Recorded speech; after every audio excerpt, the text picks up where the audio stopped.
My name is Nina, and at 34 years old, I found myself standing in a brutal Chicago blizzard, wearing nothing but a light cashmere sweater and thin pajama pants. My husband of 4 years had just violently shoved me out our front door, choosing to believe his grown son over my desperate truth. He locked the heavy deadbolt, convinced he had stripped me of everything I possessed.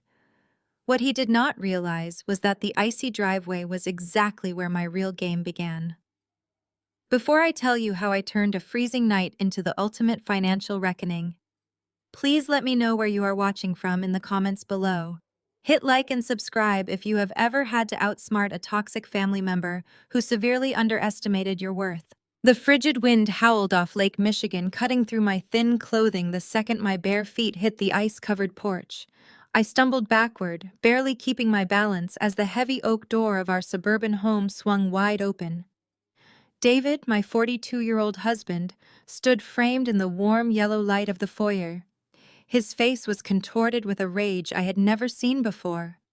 Right beside him stood Connor, his 21-year-old son from his first marriage. Connor was putting on the performance of a lifetime.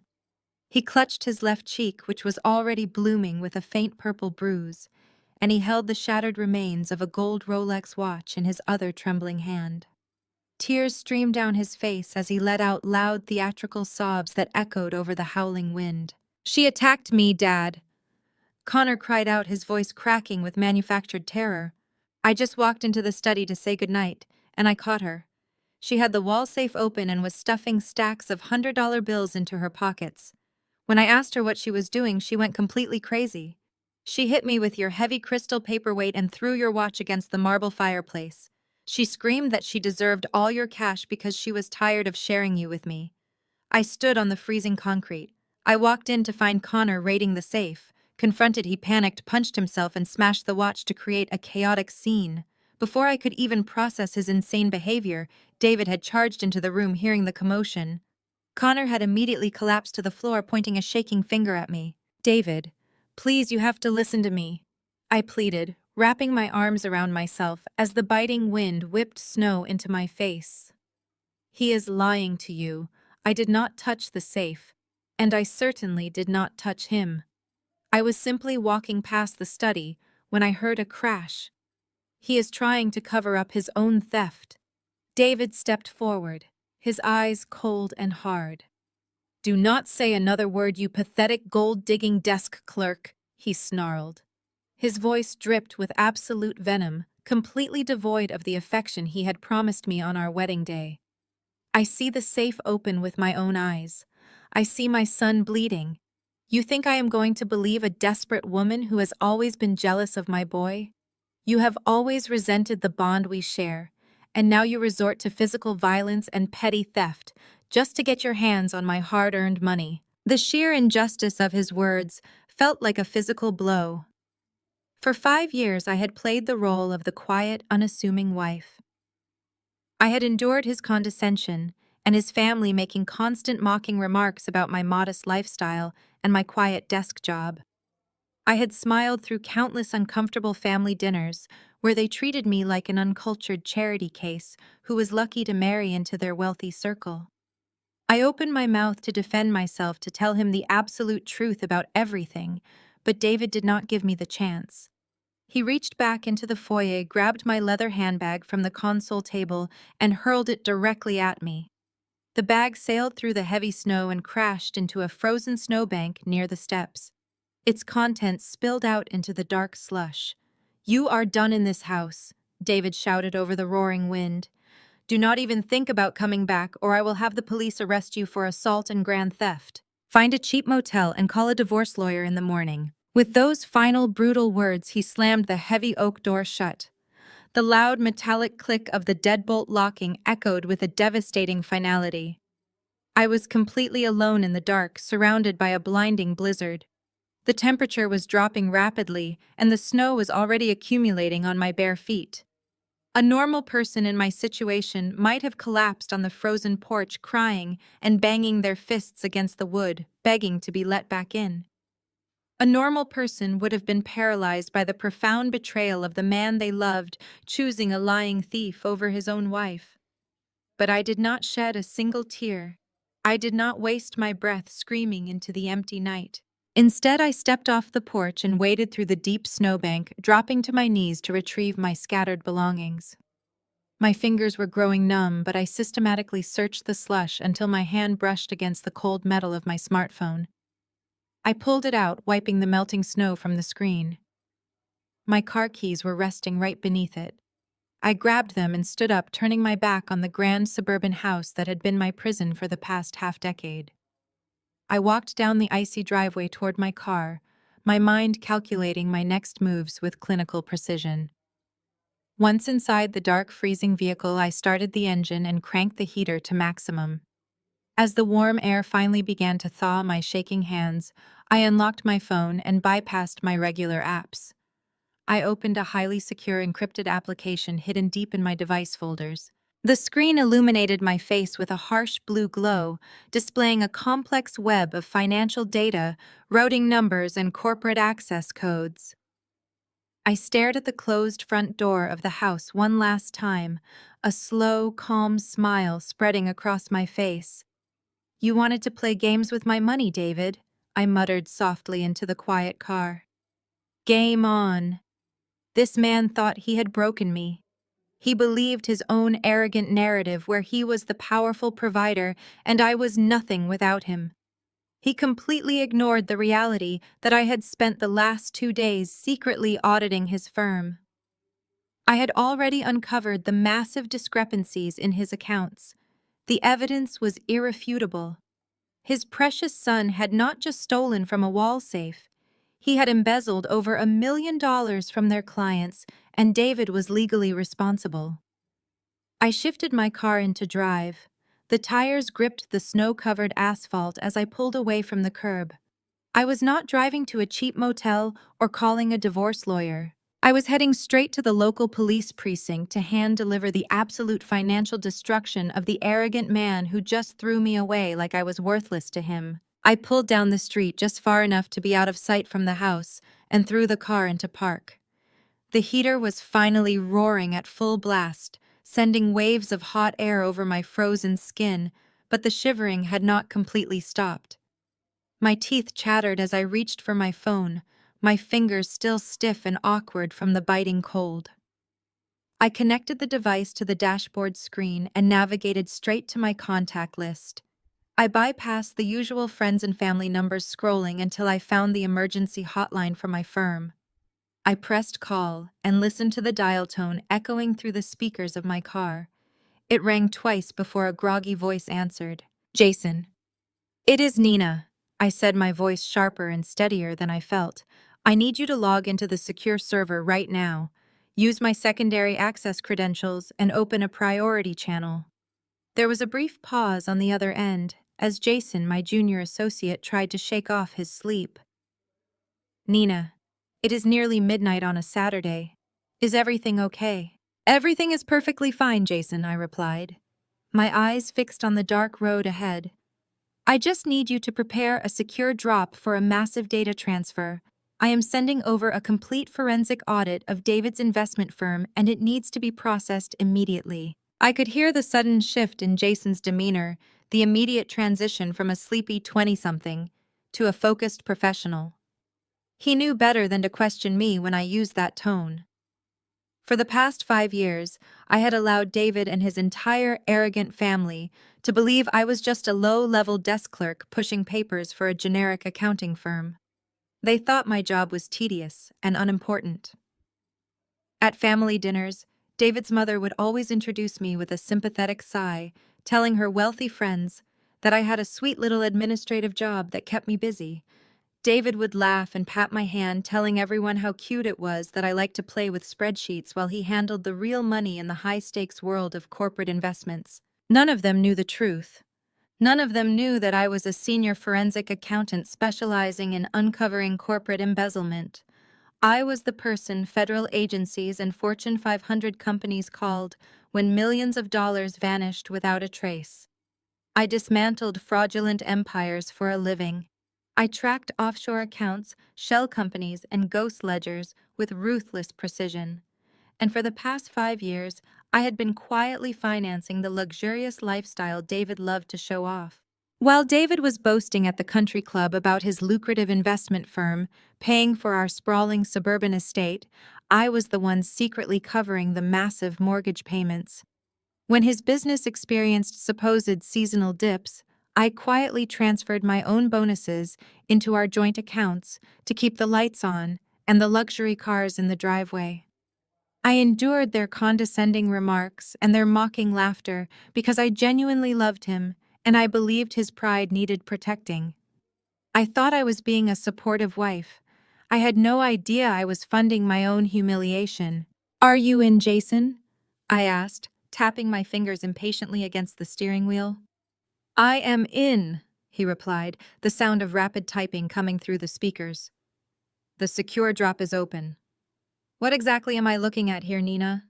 "You are looking at the reason I spent the last 48 hours running a silent audit on my own husband," I explained, leaning back against the leather seat as the hot air finally chased the last of the chill from my bones. It started 3 days ago when David casually asked me to sign some routine tax documents for the house. My trained eye caught a minor discrepancy in the routing numbers. It was a tiny mistake, the kind of error a normal person would brush off as a typo, but to a forensic accountant, it was a glaring red flag. I decided to dig a little deeper just for my own peace of mind. I accessed his public corporate filings and cross-referenced them with the banking details he had left on his desk. What I found was a tangled mess of diverted funds and falsified client returns. I spent the next 2 nights locked in my home office while David thought I was catching up on my boring paperwork. I bypassed his terrible security protocols and pulled every ledger from his firm. I traced every dollar that came in and every penny that went out. I expected to find that David was simply mismanaging his business or making poor investments.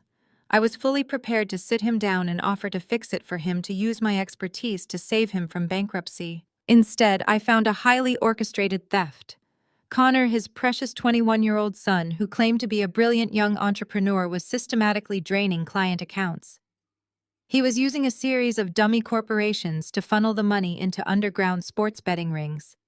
He had racked up a massive gambling debt and was using his father's clients as his personal piggy bank. And the most devastating part was that the wire transfers were all authorized using David's personal digital signature. David was either completely incompetent or fully complicit. Based on the way he had just thrown me out into the snow to protect Connor, I was betting on the latter. "Okay, the drop is ready," Jason said, his voice pulling me back to the present. "I am ready to receive the files." I picked up my phone and opened the encrypted folder where I had stored the entire audit. My thumb hovered over the send button for a fraction of a second. This was the point of no return. Once I transferred these files, the illusion of my marriage would be permanently shattered. David would lose his business, his reputation, and his freedom. Connor would face serious federal charges. The family that had treated me like garbage would be completely destroyed by the very documents they thought I was too stupid to understand. I thought about the freezing wind biting at my skin. I thought about the heavy door slamming in my face. I thought about David looking me in the eye and calling me a pathetic gold digger after I had secretly paid for the roof over his head for 5 years. I pressed send. The progress bar on my screen filled rapidly as the massive ledger uploaded to the firm's secure server. I watched the numbers climb, feeling a deep, profound sense of clarity. I was no longer the quiet wife keeping peace. I was a professional doing my job, exposing thieves. "Files received," Jason confirmed a moment later. "Wow, Nina, this is extensive. Hundreds of pages here. The dollar amount is staggering. Where do you want me to route this?" I put the car in drive and pulled away from the curb, the headlights cutting through the heavy falling snow. I navigated the slick streets, heading toward the downtown district where the local police precinct stood open. My hands no longer shook from the cold. They were perfectly steady. "Send this directly to the Financial Crimes Division," I commanded firmly. "Tell Detective Miller I am on my way in." I pulled into the parking lot of the 24th Precinct just as the worst of the Chicago blizzard was reaching its peak. The wind was howling violently, throwing thick sheets of white snow across my windshield, but I hardly noticed the storm outside. The storm inside my mind had already settled into a cold, terrifying calm. The heavy glass doors of the police station offered sanctuary from the biting wind as I pushed my way inside. I walked straight up to the front desk, shaking the melting snow from my cashmere sweater, and asked the duty sergeant for Detective Miller. I had worked closely with Miller on two major corporate fraud cases last year, dismantling a massive supply chain embezzlement ring. He knew exactly who I was, and more importantly, he knew I never wasted his time. Within minutes, I was escorted past the bustling bullpen and led into a sterile, brightly lit interrogation room at the back of the precinct. The metal table was cold, but the black coffee Miller handed me was scalding hot and exactly what I needed. We spent the next 2 grueling hours going through the digital files my associate Jason had routed to the secure police servers. The precinct printers worked overtime churning out page after page of damning evidence. I systematically laid out the printed ledgers, arranging them in a meticulous physical timeline that traced every single stolen dollar from its origin to its illegal destination. Miller stood across from me, watching me work in total silence. His expression grew increasingly grim as he reviewed the highlighted documents and realized the sheer scale of the theft. I carefully circled the dummy corporations using a thick red marker, drawing clear lines connecting the falsified client returns to the offshore routing numbers, laying bare the embezzlement scheme. The evidence was absolutely airtight, leaving no room for alternate interpretations or legal loopholes. We did not have to wait long for the other half of my plan to unfold. Exactly 3 hours after I had been violently shoved out of my own home, the heavy security door to the precinct lobby slammed open. Even sitting quietly in the soundproofed back room, I could easily hear his booming, authoritative voice echoing down the hallway. He was putting on a masterful performance, playing the role of the outraged, wealthy patriarch to perfection. He was loudly demanding to speak to the precinct captain, claiming he needed to file immediate assault and grand theft charges against his deranged wife. I could picture him perfectly standing there in his expensive coat, projecting an air of deeply distressed authority to the officers on duty.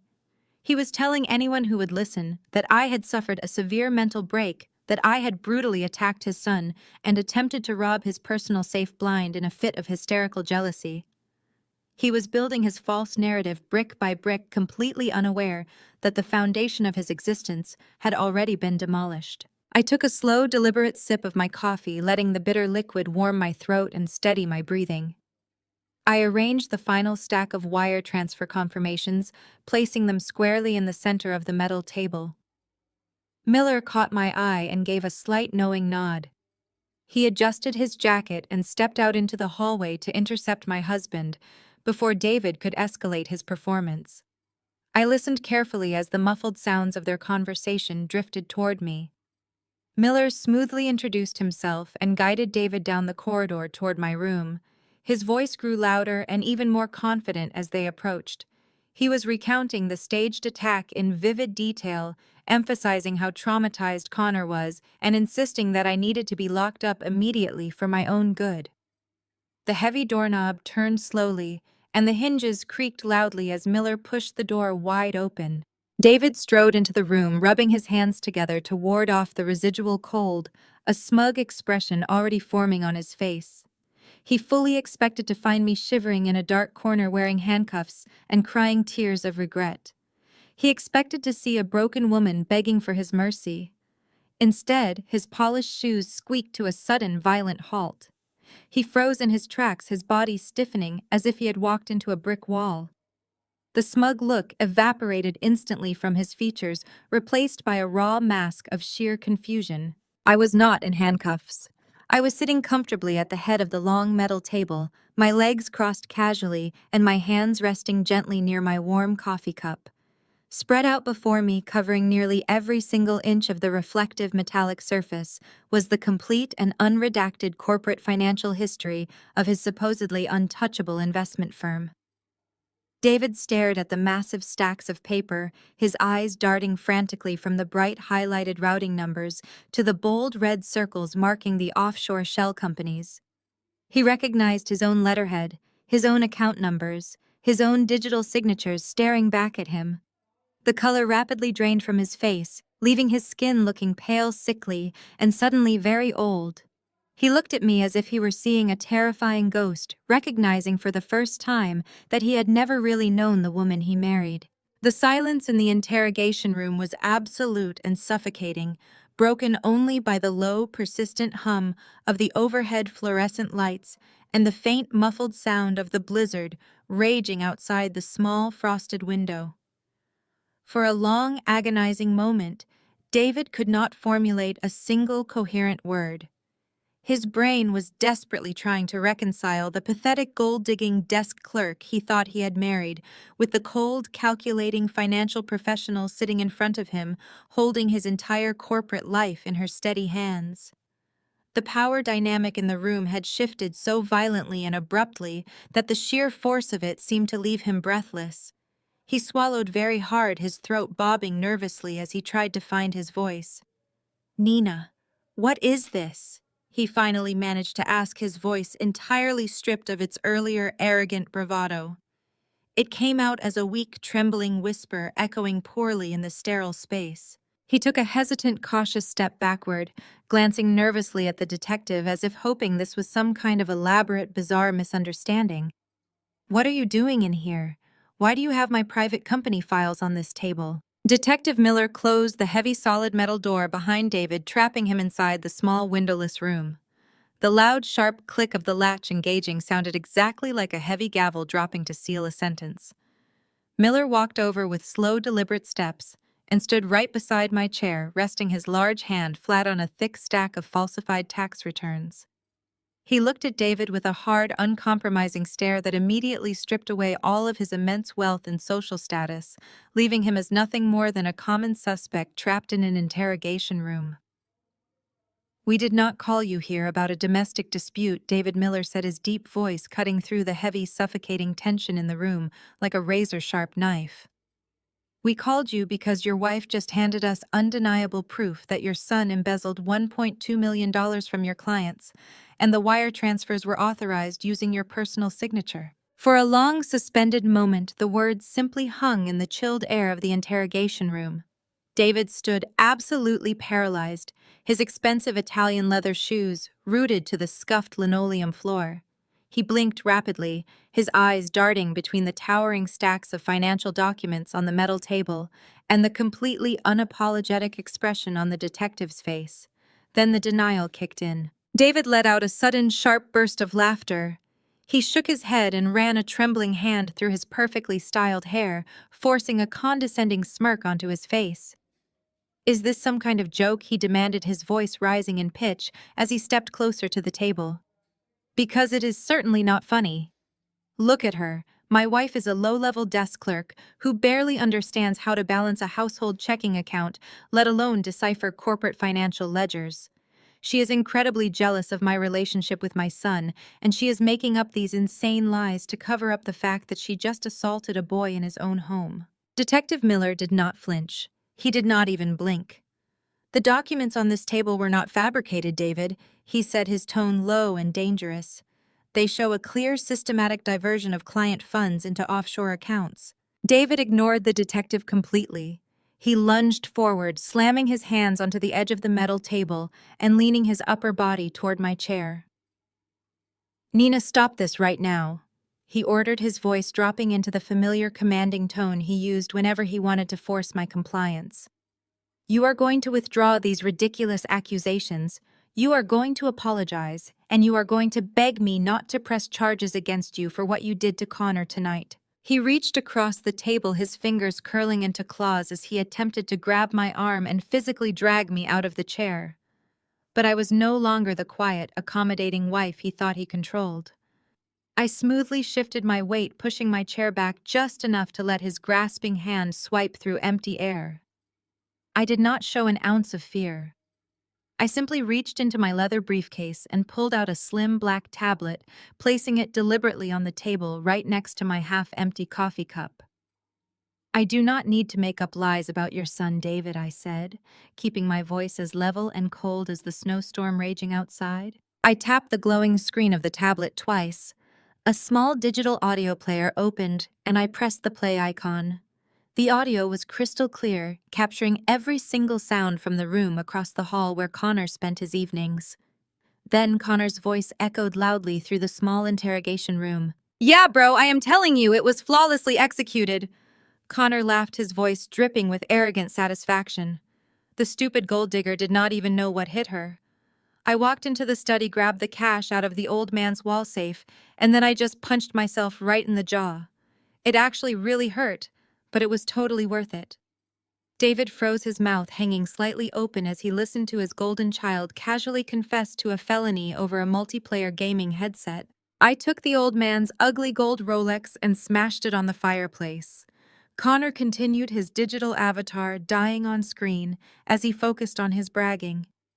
When Dad came running in, I just pointed at Nina and started crying like a baby. He bought the whole thing instantly. He just tossed her purse into the snow and kicked her out of the house. "Of course I got the cash," Connor scoffed. 30 grand sitting right in my duffel bag. I am meeting the bookie tomorrow morning, behind the diner on 5th Street, to clear the sports betting debt before those guys break my kneecaps. The old man is taking the fall for the missing client money anyway, so what is another 30 grand from his private stash? I tapped the screen again, stopping the recording. The heavy silence rushed back into the room, settling over the three of us like a suffocating blanket. I looked up at David, waiting for the reality of his son's profound betrayal to finally shatter his carefully constructed illusions. David was standing completely rigid, his breathing shallow and rapid. All the color had vanished from his face, leaving his skin looking like wet ash. He had just heard his own flesh and blood, the son he had constantly elevated above me, call him oblivious, and casually admit to setting me up to cover a massive illegal gambling debt. Any rational father would have felt a crushing sense of horror and betrayal. Any decent man would have immediately turned to his wife and begged for forgiveness for believing such a monstrous lie. But David was not a decent man. He was a narcissistic enabler who spent his entire life protecting his ego at the expense of everyone around him. Accepting that Connor was a criminal meant accepting that he had failed as a father. It meant admitting that his perfect, wealthy family was a rotten, crumbling sham. And David simply could not allow that reality to exist. I watched in absolute disbelief as his expression shifted from devastated shock to defensive fury. He straightened his posture, pulling his expensive coat tightly around his shoulders. He refused to look at the financial documents on the table. He refused to look at Detective Miller. He locked his furious gaze directly on me. "You manipulated that audio," he spat, his voice trembling with a toxic mixture of panic and rage. "You spliced that together to frame him. Connor would never say those things. He would never do this to me." "David, please." Detective Miller sighed, shaking his head in sheer disbelief at the man's legendary denial. "You just heard your son admit to stealing the money, staging the assault, and routing client funds. We have the digital footprint matching his exact statements. You need to stop digging this hole deeper and call a defense attorney right now." "I do not need an attorney for this garbage," David shouted, his face flushing a deep, angry red. He reached into his coat pocket and pulled out his cell phone, his fingers jabbing aggressively at the screen. "You think you are so smart, Nina. You think you can waltz into a police station with some fake spreadsheets and a doctored tape and tear my family apart. You are nothing but a jealous, bitter woman who could not handle the fact that my son will always come first." He held the phone up to his ear, his eyes blazing with a desperate, stubborn hatred that told me everything I needed to know about the man I had wasted 5 years of my life supporting. He was going to protect his golden child no matter how many laws were broken, no matter how much evidence was staring him right in the face. "You are trying to destroy my boy," David sneered, pointing a shaking finger at me across the metal table. "I am calling my mother. She warned me about you from the very beginning. When she gets here with our legal team, we are going to bury you. You are done in this city, Nina. You hear me? You are completely done." David did not even wait for a response before he pressed the phone to his ear. His eyes locked onto mine with a venomous glare. He paced the short length of the interrogation room, barking frantic orders into the receiver the moment the call connected. He did not explain the embezzlement or the forged signatures. He simply told his mother that I had lost my mind, that I had physically assaulted Connor, and that I was trying to extort him. He played the victim with such practiced ease that it almost made me sick to my stomach. Detective Miller simply leaned against the wall, his arms crossed over his chest, watching the desperate man dig his own grave. I remained seated, taking another slow sip of my coffee. I knew exactly what was about to happen next, and I was fully prepared for it. It took less than 30 minutes for the heavy doors of the precinct to swing open again. I heard the sharp, frantic clicking of designer heels echoing down the linoleum hallway long before she actually reached the interrogation room. The door was shoved open with such force that it bounced loudly against the doorstop. Barbara stepped into the room, bringing with her a cloud of heavy, expensive perfume and an overwhelming aura of absolute entitlement. David's mother was a wealthy, arrogant socialite who had never been told no in her entire life. She was draped in a full-length mink coat, her perfectly styled hair framing a face twisted with aristocratic fury.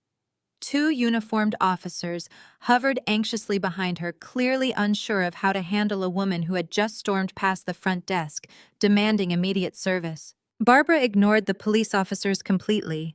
She did not even acknowledge Detective Miller standing right next to the door.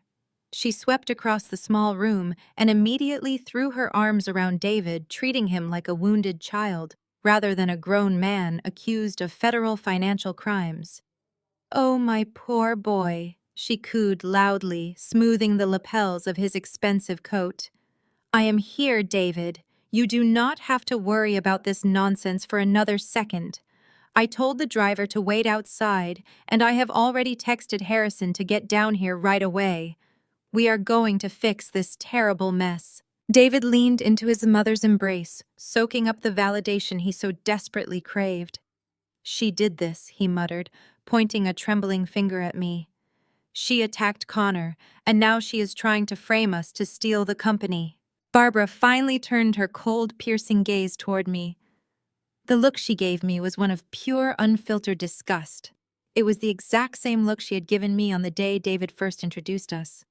For 5 long years, she had made it her personal mission to remind me that I did not belong in their elevated social circle. She had constantly belittled my modest upbringing, mocked my practical wardrobe, and dismissed my demanding career as a trivial little desk job. But tonight, all her subtle, passive-aggressive jabs vanished, replaced by raw, aggressive hatred. "You are a barren, uncultured nobody who is completely desperate for attention," Barbara shrieked, her voice vibrating with sheer malice. She stepped away from David and marched toward my side of the metal table, her eyes flashing with rage. "I always knew you were nothing but a pathetic gold digger. You could never give my son a child of your own, so you decided to take out your bitter, jealous rage on my beautiful grandson. You could not stand the fact that Connor is everything you will never be. You think you can march into a police station with some fake spreadsheets and ruin my family just because you are empty inside." The words were specifically chosen to cause maximum emotional damage. For years, I had silently endured painful fertility treatments and devastating miscarriages, crying alone in bathroom stalls, while David complained about the medical expenses. Barbara knew exactly how deeply that particular wound cut, and she was weaponizing my deepest grief to protect her criminal grandson. A year ago, that comment would have shattered my composure. I would have broken down in tears and fled the room deeply ashamed of my own body. But sitting there tonight, looking at the cruel, vicious woman who had enabled generations of toxic behavior, I felt absolutely nothing but cold, sharp clarity. Her words meant nothing to me anymore because her power over my life had officially expired. I did not flinch. I simply maintained eye contact and watched her unravel. Seeing that her personal insults were not having the desired effect, Barbara turned her wrath toward Detective Miller. "Do you have any idea who we are?" she demanded, pointing a sharp, manicured finger at his badge. "My family practically built the financial sector of this city. We donate heavily to the Police Benevolent Fund every single year. I demand that you arrest this woman right now for corporate espionage and domestic assault." She has clearly stolen private company property and she belongs in a holding cell, not sitting here drinking coffee. Ma'am, you need to step back, Detective Miller said, his voice calm, but carrying a heavy tone of warning. This is an active criminal investigation, and you cannot simply barge in here and dictate police procedure. Do not you dare use that tone with me, Barbara snapped, stepping even closer to the detective. I will have your badge for this. I will call the precinct captain personally and have you directing traffic in the worst neighborhood in this city by tomorrow morning. You do not listen to a glorified bookkeeper over a family of our standing. We are the victims here. She turned back to David, wrapping a protective arm around his shoulders once again. Do not worry, darling, she assured him loudly, making sure I heard every single word. When Harrison gets here, our lawyers are going to crush her into absolute poverty. We will tie her up in civil litigation for the next decade. We will take her car, her savings, and every last dime she thinks she has. By the time we are done with her, she will be begging to clean floors just to survive. She picked the wrong family to cross. David finally managed a weak, arrogant smile, finding his courage now that his mother was shielding him. You hear that, Nina? He sneered, leaning against the cinder block wall. You are finished. You should have just walked away into the snow when you had the chance. Now you are going to lose everything. The sheer level of delusion in the room was almost staggering. They truly believed that their wealth and social standing made them completely untouchable. They thought they could simply bully the police, intimidate the legal system, and crush me under the weight of their expensive attorneys.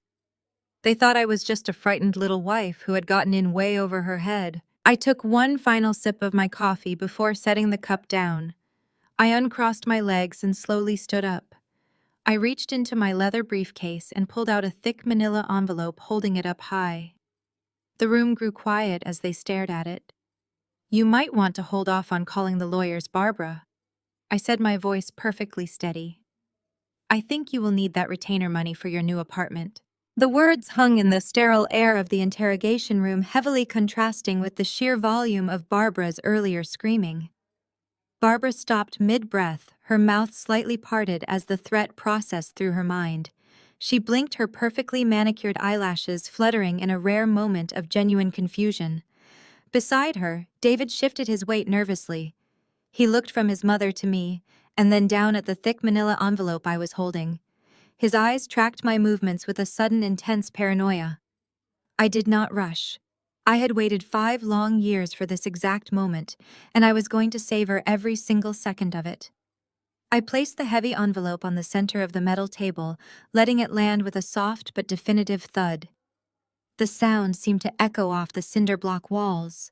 Detective Miller remained perfectly still by the door, watching the scene unfold with the quiet intensity of a man who knew he was witnessing a masterful dismantling. I ran my fingers over the smooth paper of the envelope, feeling the weight of the justice contained inside. For years, I had listened to Barbara boast about the magnificent family estate.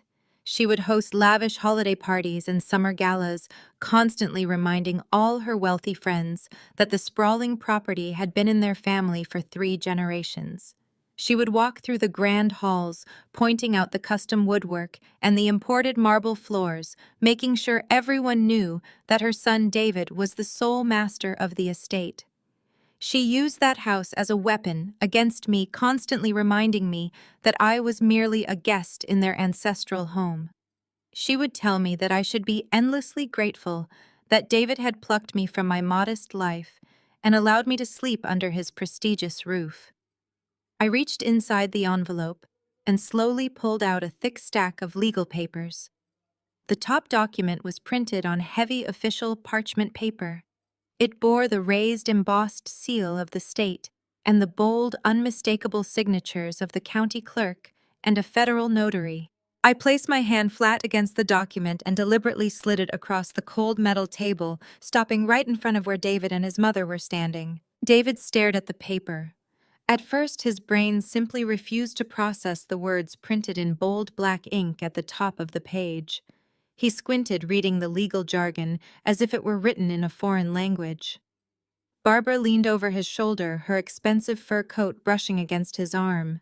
She scoffed, waving her hand dismissively at the document. "What is this nonsense?" she demanded, her voice returning to its usual arrogant pitch.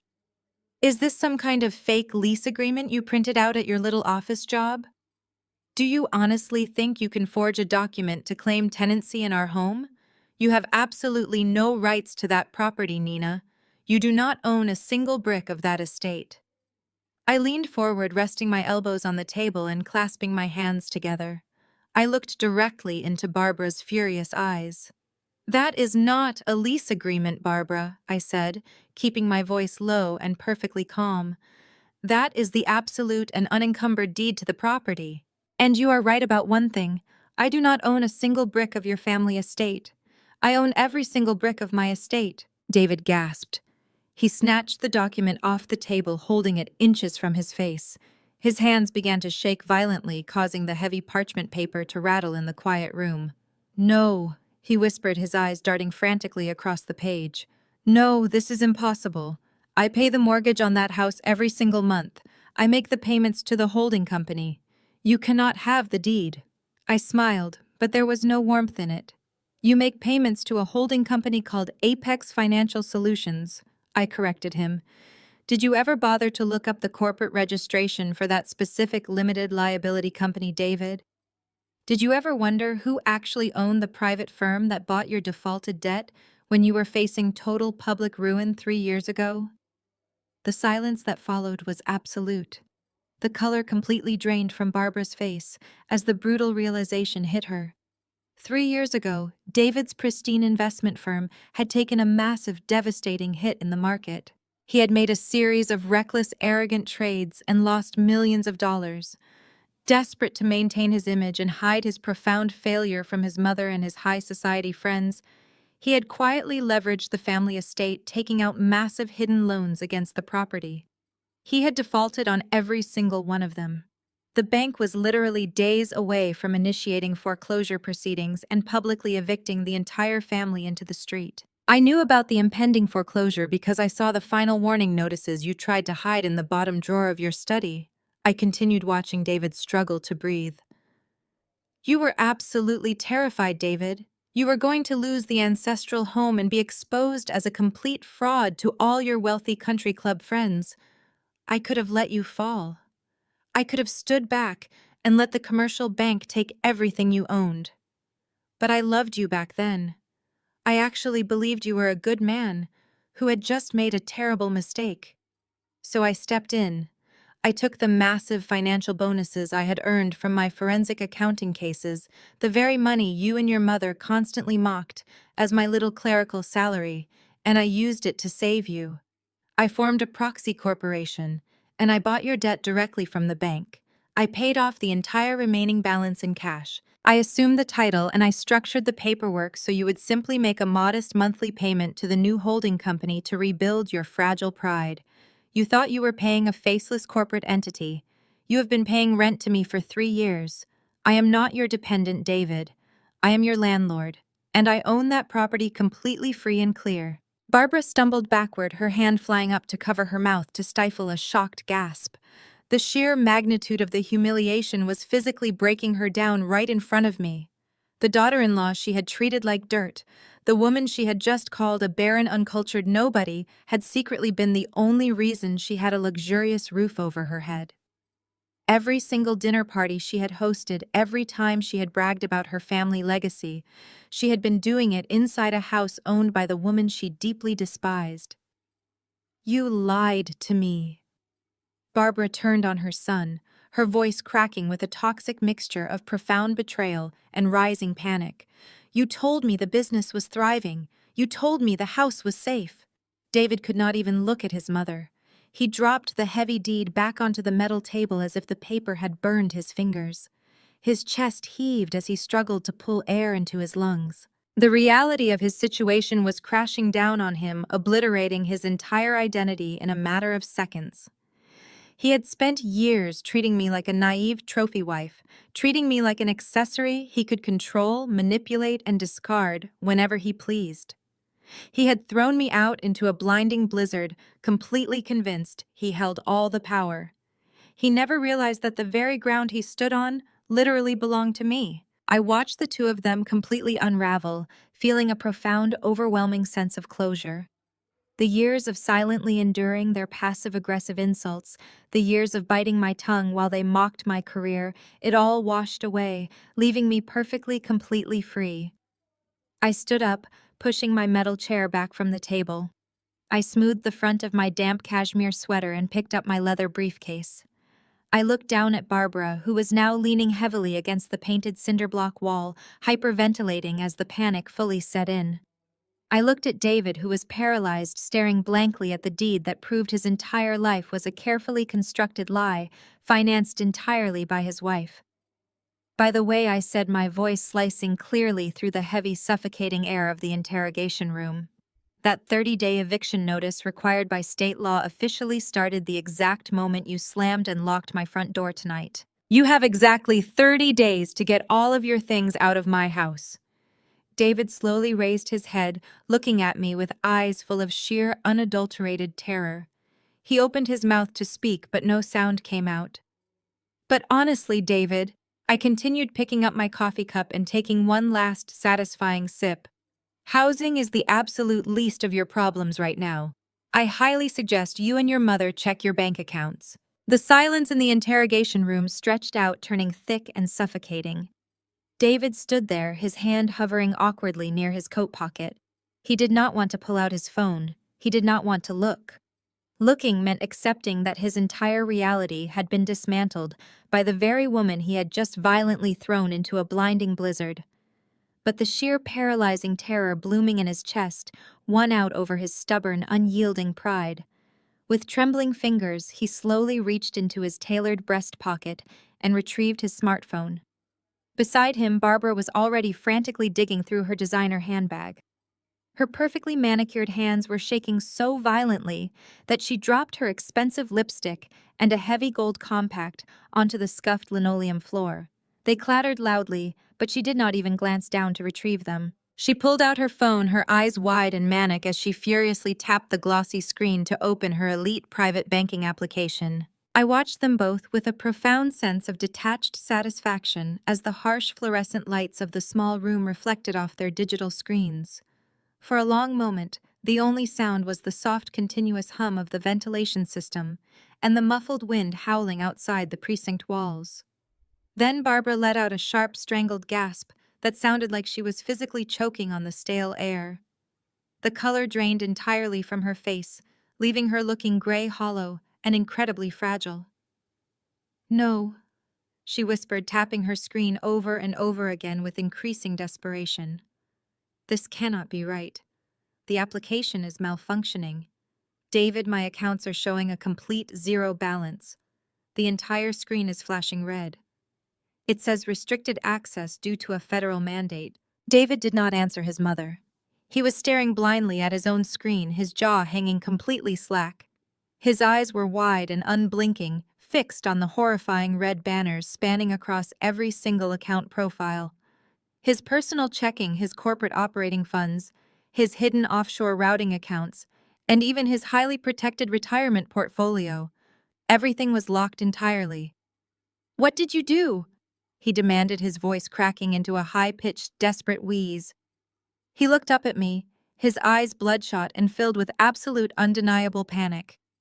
"Every single account is completely frozen. You cannot do this. You do not have the authority to freeze private bank accounts." I adjusted the strap of my leather briefcase and looked at him with steady, uncompromising calm. "You really should have paid more attention when I tried to talk to you about my actual career over the past 5 years, David," I said, my voice smooth and perfectly measured. "I am not a standard bookkeeper. I am a certified fraud examiner who specializes in corporate embezzlement and international money laundering. When I submitted the physical evidence of your massive theft to the Financial Crimes Division tonight, I did not just file a simple police report. I triggered an immediate emergency injunction through secure federal channels. Because I provided irrefutable proof that client funds were actively being stolen and funneled into illegal offshore accounts, the authorities did exactly what they are trained to do. They enacted an absolute federal mandate freezing every single asset connected to your name, your mother's name, and your corrupt business to prevent further flight of capital. You are completely locked out of the global financial system right now. Barbara slumped against the painted cinder block wall, sliding down slightly until her expensive fur coat bunched up around her shoulders. She was hyperventilating, her chest heaving as she stared helplessly at the red warning banner on her banking application. "You ruined us!"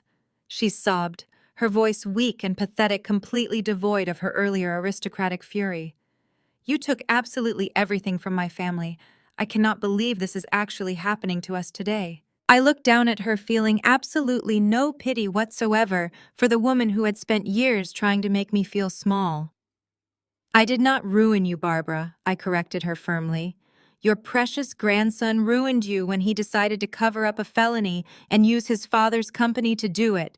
I just handed the federal authorities the exact map they needed to find the stolen cash. You ruined yourself by encouraging his arrogant, selfish behavior for 2 decades." Detective Miller stepped forward, his towering presence a heavy reminder of the severe criminal charges waiting to be filed. "I strongly suggest you both put your phones away right now," Miller said, his voice authoritative and stern. "You are going to need to sit down and wait for the federal agents to arrive.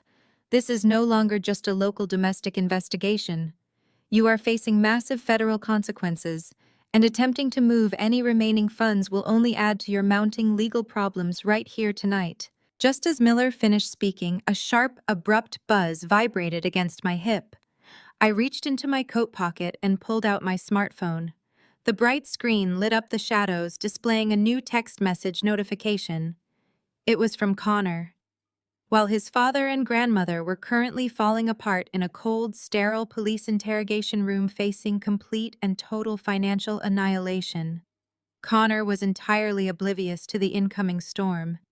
He was sitting comfortably in the warm, luxurious house that he still arrogantly believed belonged to his wealthy family. He was probably drinking expensive scotch from the living room bar, completely unaware that the property was legally mine. I swiped open the message to read the text. "Hope you are freezing, loser," the message read, dripping with the toxic entitlement that David and Barbara had spent 2 decades instilling in him. "Dad is calling the corporate lawyers tomorrow morning to take your car and sue you for the safe money. You should have just kept your mouth shut and stayed out of my way. Now you are going to pay the ultimate price for crossing our family." I read the incredibly foolish message twice, letting the sheer magnitude of his delusion wash over me. He honestly thought he had won the war tonight. He truly believed that framing his stepmother for his own massive crimes would magically solve all his dangerous gambling debts and secure his lavish future. He had absolutely no idea that his entire protected world had just been legally incinerated while he sat on the couch texting petty insults. The young man was a complete, absolute fool who had vastly underestimated the quiet woman he had foolishly targeted. I did not type out a long, angry paragraph to him. I did not bother trying to explain the brutal reality of his current situation or warn him about the federal authorities rapidly heading his way. I steadfastly refused to give him the satisfaction of a highly emotional reaction. Instead, I simply opened the secure digital file containing the comprehensive federal asset freeze documents right on my phone. I navigated directly to the section detailing Connor's personal trust fund, the exact account he planned to use to hide the stolen cash from his dangerous underground bookies. The balance was officially locked and completely zeroed out by the stringent government mandate immediately. I took a quick, clean screenshot of the devastating red zero on the screen, intentionally highlighting the stark federal warning notice at the very top of the page. I attached the crystal-clear image directly to our text thread, taking one final steadying breath to calm my racing nerves. I typed a single brief response, looking down at the screen one last time before I confidently hit send. "Good luck paying your bookies tomorrow, Connor." I locked the screen but kept the phone in my hand as the delivery confirmation appeared beneath my message to Connor. For several seconds, no one in the interrogation room spoke. David and Barbara remained beside the metal table, staring at the red restrictions covering their banking applications. Detective Miller checked the time, then looked toward the mirrored observation window. A knock sounded against the metal door. Miller opened it and exchanged a few quiet words with an officer in the hallway. When he returned, two people followed him into the room. The older man introduced himself as Special Agent Daniel Reyes from the Federal Financial Crimes Task Force. The woman beside him was Assistant United States Attorney Claire Morgan. Their arrival changed the atmosphere immediately. David straightened as though his name might still protect him, while Barbara tried to recover her earlier arrogance. Agent Reyes placed a folder on the table. Mr. Evans, the emergency asset restraint was authorized by a federal judge 20 minutes ago, he said. It was based on the audit submitted by Ms. Evans' transaction records, obtained directly from the receiving banks, and evidence that additional funds were being prepared for transfer outside the United States. David stared at him. You are relying on documents stolen by my wife. No, Morgan replied. We are relying on records produced by regulated financial institutions under emergency preservation orders. Ms. Evans identified the accounts and explained the pattern. The banks independently confirmed the movement of the money. That distinction mattered. I had preserved the evidence and delivered it to investigators who could lawfully act. A federal judge had reviewed the preliminary record and authorized the restrictions. David could no longer dismiss the case as a private marital dispute. Barbara raised her chin. Our attorney will have this overturned before breakfast. Morgan looked directly at her. Your family is entitled to counsel. However, any attorney who represents you may also need to explain why several transfers connected to the missing client funds passed through a legal escrow account associated with your business. The statement produced the first genuine flicker of fear in David's eyes. He glanced toward the door and then back at the papers on the table. He knew which intermediary she meant. Agent Reyes opened his evidence case and removed several clear plastic sleeves. Inside were transaction confirmations, access logs, and copies of electronic signature records. He arranged them across the table. At 11:48 tonight, someone using credentials assigned to David Evans attempted to initiate 3 additional international transfers, he said. The first was directed to a corporate account in the Cayman Islands. The second was directed to a private trust in Luxembourg. The third was routed through a domestic legal escrow account before being scheduled for foreign transfer. David's face tightened. I was at home dealing with an assault. The access request originated from the secure laptop inside your study, Reyes replied. The device identification matches the computer registered to your firm. The attempt occurred after Ms. Evans had been removed from the property. David's lie was collapsing under the weight of his own digital behavior. While I stood barefoot in the snow, someone inside the house had been trying to move the remaining corporate funds. The timing connected the false accusation directly to the financial crime. Detective Miller turned toward David. That is why your complaint against Nina is no longer being treated as an isolated allegation. The evidence suggests the accusation may have been created to remove her from the house and prevent her from interfering with those transfers. David pushed away from the table. This is absurd. Connor had access to the study. He knows my passwords. Barbara spun toward him. David, do not say another word. It was too late. Morgan immediately wrote something on a legal pad. Reyes watched David calmly. You just told us your son could access your secure corporate credentials, Reyes said. A few minutes ago, you insisted he was incapable of financial misconduct. David opened his mouth, but no coherent response came out. His instinct to protect Connor was colliding with his instinct to save himself. My phone vibrated again. This time, the message came from Jason. Found the domestic bridge account. Harrison and Cole, legal escrow. Multiple transfers. Sending full trace now. My attention sharpened. Harrison was David's longtime corporate lawyer, the man Barbara had summoned to bury me. If Connor had used his firm's escrow accounts to disguise stolen money, Harrison was either catastrophically negligent or directly involved. I replied with 2 words: preserve everything. Then I forwarded Jason's preliminary trace to Agent Reyes. His phone chimed almost immediately. He read the file while Morgan moved closer to look over his shoulder. They exchanged a brief glance. Ms. Evans Reyes said, "When did your associate identify this account just now?" The trace is preliminary, but the sequence is consistent with layered laundering.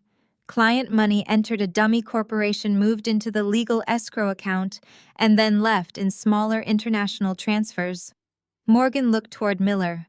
We need a preservation request served on Harrison and Cole before anyone at the firm can alter the records. David's breathing became shallow. Barbara noticed his reaction and grabbed his arm. What is wrong with you? He pulled away. Nothing. The mention of Harrison's account frightened him more than anything else that night. His reaction confirmed what the numbers already suggested. Agent Reyes closed the evidence case. Mr. Evans, you are being detained while we secure the relevant devices and determine who attempted those transfers. You will surrender your phone and provide access information for the corporate laptop. You cannot take my phone without a warrant, David snapped. Morgan removed a folded document from her folder and placed it in front of him. The warrant was signed before I entered this room. The last trace of confidence disappeared from his face. Barbara began shouting again, but no one obeyed her. An officer collected David's phone and sealed it inside an evidence pouch. Barbara surrendered hers only after Morgan warned that refusal could expose her to an obstruction charge. I watched the evidence bags being labeled with exact times and signatures. The system they believed they could intimidate was building its case one documented step at a time. Agent Reyes turned toward me. We will need a complete sworn statement and the original audit files. We will also need your associate available to authenticate the server records. He will cooperate, I said. Everything was preserved before I came here. For the next hour, I gave a complete sworn statement. I explained the routing discrepancy that first caught my attention, the dummy corporations Connor controlled, the gambling-related payments, and the attempted transfers that followed my removal from the house. I provided the encryption keys needed to verify the copied ledgers without altering the originals. Every answer tightened the chain connecting the embezzlement, the staged assault, and the effort to move the remaining money. Morgan constructed a detailed timeline, while Agent Reyes compared my findings with the records supplied by the banks. The attempted transfers had begun less than 15 minutes after David locked me outside. One request carried David's personal digital signature. Another had been approved through a secondary credential assigned to Connor. The third had entered Harrison and Cole's escrow system before an automated security alert stopped it from moving overseas. The structure of their plan was finally becoming clear. Connor had been responsible for much of the reckless theft, but David had helped create the financial infrastructure that made it possible. Harrison's escrow accounts had provided the appearance of legitimate legal transactions. The staged domestic assault had not been an impulsive lie invented by a frightened young man. It had served a specific purpose. Removing me from the house gave them time to complete the final transfers before I could preserve the corporate records. David sat in the interrogation room with his shoulders rigid and his eyes fixed on the floor.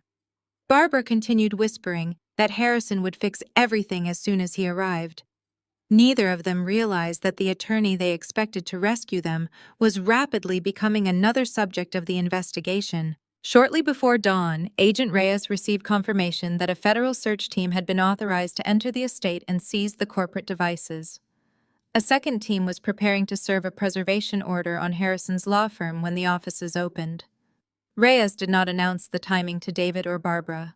He simply gathered the folders and thanked me for my cooperation. Detective Miller escorted me into the hallway. Behind the closed interrogation room door, Barbara's muffled voice rose again as she demanded to know when Harrison would arrive. I looked down at the latest message from Jason. He had completed the escrow trace and scheduled an emergency meeting with the senior partners at our firm. Harrison's name appeared across dozens of transactions. Some transfers had been labeled as litigation reserves. Others had been disguised as confidential settlement payments. Together, they formed a clear pathway connecting Connor's dummy companies, David's corporate accounts, and the offshore destinations where the stolen client money had been hidden. Miller followed my gaze. More trouble. For their lawyer, I said. He gave a tired nod. Go somewhere safe. We will handle the house. I looked once more at Jason's message. The worst of the storm had passed, but the night was not over. By sunrise, David's home would become a federal crime scene. Connor would discover that his hidden money was gone, and Harrison would learn that threatening me was the most dangerous professional mistake he had ever made. I locked my phone and slid it back into my coat pocket, stepping out of the police precinct and into the freezing Chicago morning. The blizzard had finally broken, leaving the city blanketed in a thick layer of pristine white snow. A sleek black town car was already waiting for me at the curb, sent by the senior partners at my firm who had been monitoring the situation all night. They had arranged for me to stay in a luxury downtown penthouse suite, ensuring I was completely safe and comfortable, while the federal authorities processed the massive amount of evidence I had just handed over. I slept for 4 hours in a bed that cost more than my first car, waking up to the quiet hum of the city far below. I took a hot shower, put on a sharp tailored designer suit I kept at the office for high-stakes meetings, and walked downstairs feeling entirely reborn. I arrived at the soaring glass atrium of my office building, ready to finalize the audit reports. The lobby was bustling with executives grabbing their morning coffee, but one figure stood out immediately. Harrison was pacing aggressively near the security turnstiles. He was David's notoriously ruthless corporate lawyer, a man who had made a very lucrative career out of bullying smaller firms and intimidating people into silence. He wore a custom pin-striped suit and carried a leather briefcase that probably cost more than my college tuition. The moment he spotted me walking through the revolving doors, his face twisted into a predatory sneer. He marched directly toward me, completely ignoring the basic rules of professional decorum in a public space. "Nina." He barked, his voice loud enough to turn the heads of several passing executives. "What kind of hysterical stunt are you trying to pull?" I received a frantic call from David at 3 in the morning, babbling about federal asset freezes and some ridiculous allegations you made to the local police.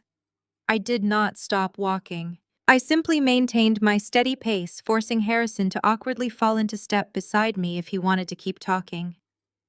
"Good morning to you too, Harrison," I said, my voice perfectly pleasant and professional. "I assume you have tried to check your client's retainer accounts today." His face flushed an angry shade of red. "Do not play corporate games with me, little girl," he hissed, leaning closer as we approached the elevator bank. "You are playing in a league you cannot even begin to comprehend. I do not know what kind of fake spreadsheets you printed out at your little desk job, but you have made a massive, catastrophic mistake. I have already drafted a comprehensive defamation lawsuit. If you do not call the precinct captain right now and completely retract every single word you said against David and Connor, I am going to ruin you. I will drag you through civil court until you are drowning in legal fees. I will personally see to it that whatever professional licenses you think you hold are permanently revoked. We will take your car, we will take your savings, and we will make sure you never work in this city again."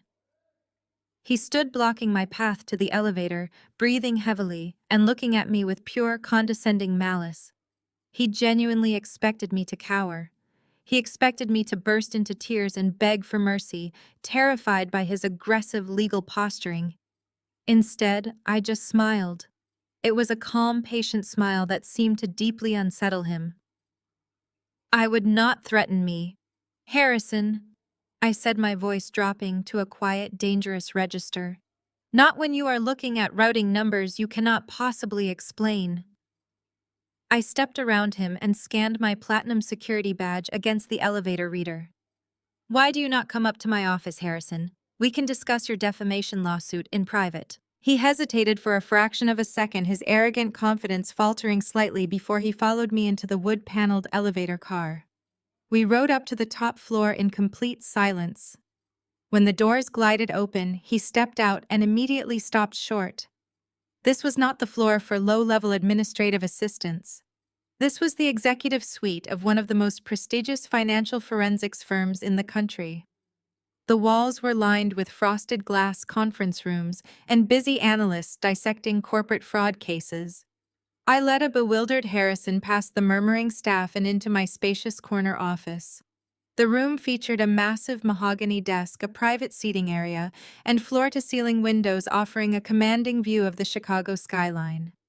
Harrison stood awkwardly in the center of the plush carpet, clutching his expensive briefcase tightly against his side. He looked around the intimidating space, his arrogant demeanor rapidly evaporating. "Take a seat, Harrison," I offered, gesturing toward the leather guest chairs opposite my desk. He did not sit. He remained standing, his eyes darting from the breathtaking view to the framed advanced degrees hanging on my wall.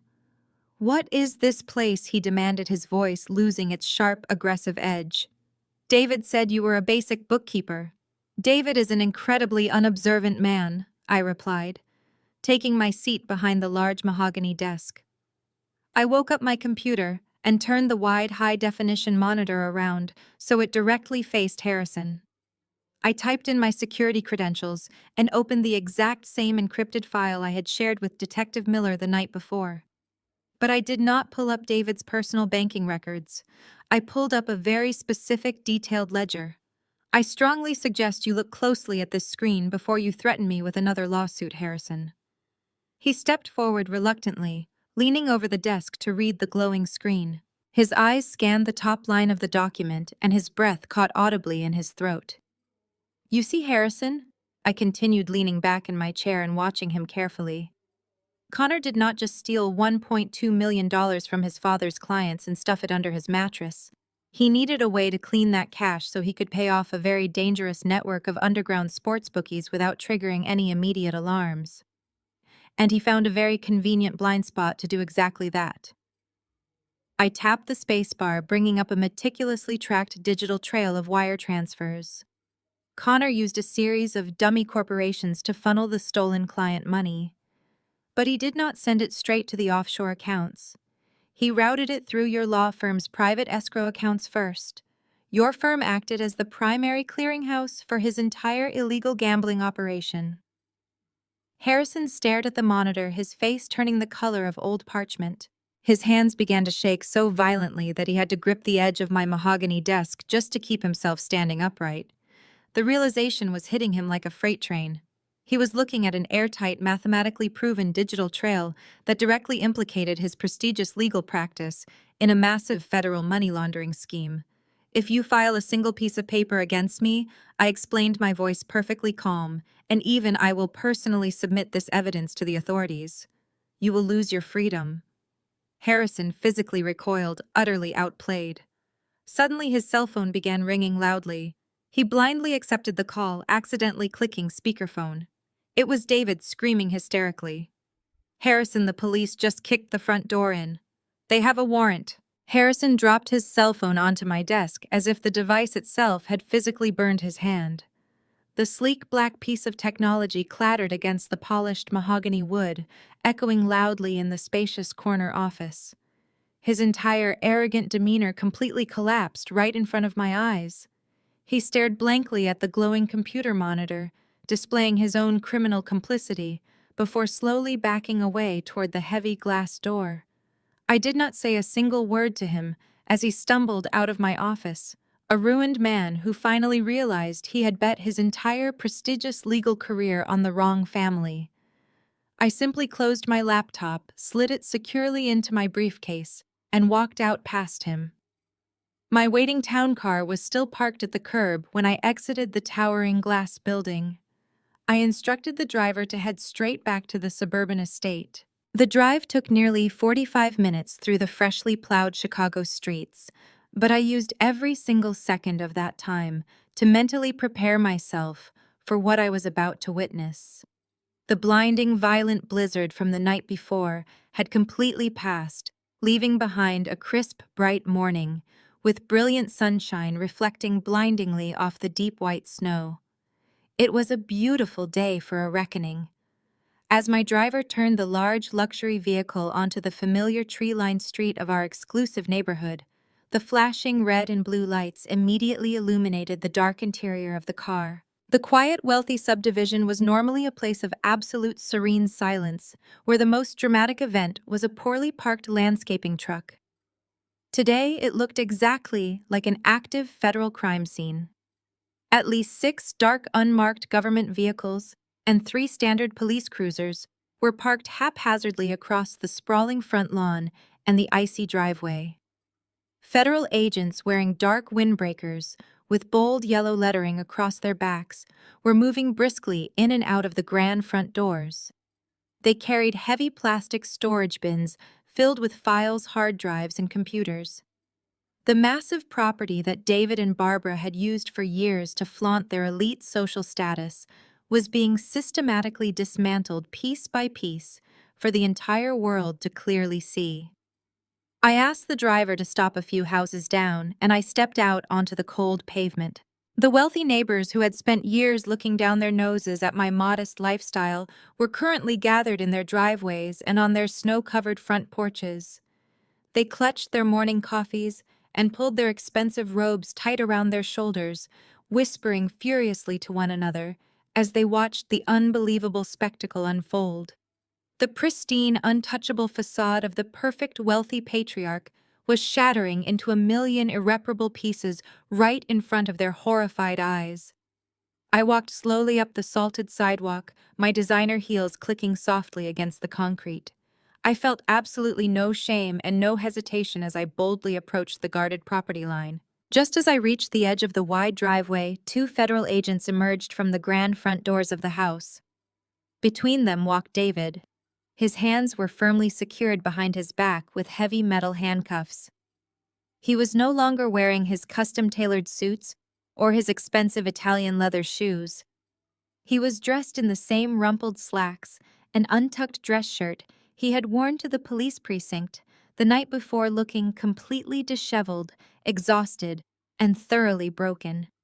The crisp morning wind whipped through his unkempt hair, making him look frantic and incredibly small. As the agents marched him down the front steps toward a waiting government vehicle, he suddenly caught sight of me, standing calmly near the edge of the lawn. His eyes widened in absolute shock, and his feet stopped moving, causing the agents to physically jolt him forward. "Nina," he yelled, his voice cracking with sheer, unadulterated panic. "Nina, please, you have to tell them to stop this. Tell them this is just a massive, catastrophic mistake. You have to explain to them that we were just having a terrible argument last night. Tell them I will give you whatever you want. I will give you the house and the money and anything else you ask for if you just call off these agents right now," he was begging me in front of his peers. The arrogant man who locked me out in a freezing blizzard was now sobbing and pleading for mercy. I did not say a single word to him at all. I simply stood there silently watching the truly pathetic display as he struggled against the agent's tight grip. Detective Miller walked out of the grand front door, holding a very thick stack of manila folders securely under his left arm. He spotted David aggressively resisting the escort and marched directly down the snowy steps to quickly and firmly address him. "Quiet down," David Miller commanded, his voice echoing sharply across the frozen yard. "You are making a massive scene in front of your entire neighborhood, and it is not going to help your current legal situation. Your wife does not have the power to call off a federal raid of this incredible magnitude." David blinked, his chest heaving as he stared wildly at the towering detective. "What are you talking about?" he demanded, his voice trembling with a mixture of terror and utter confusion.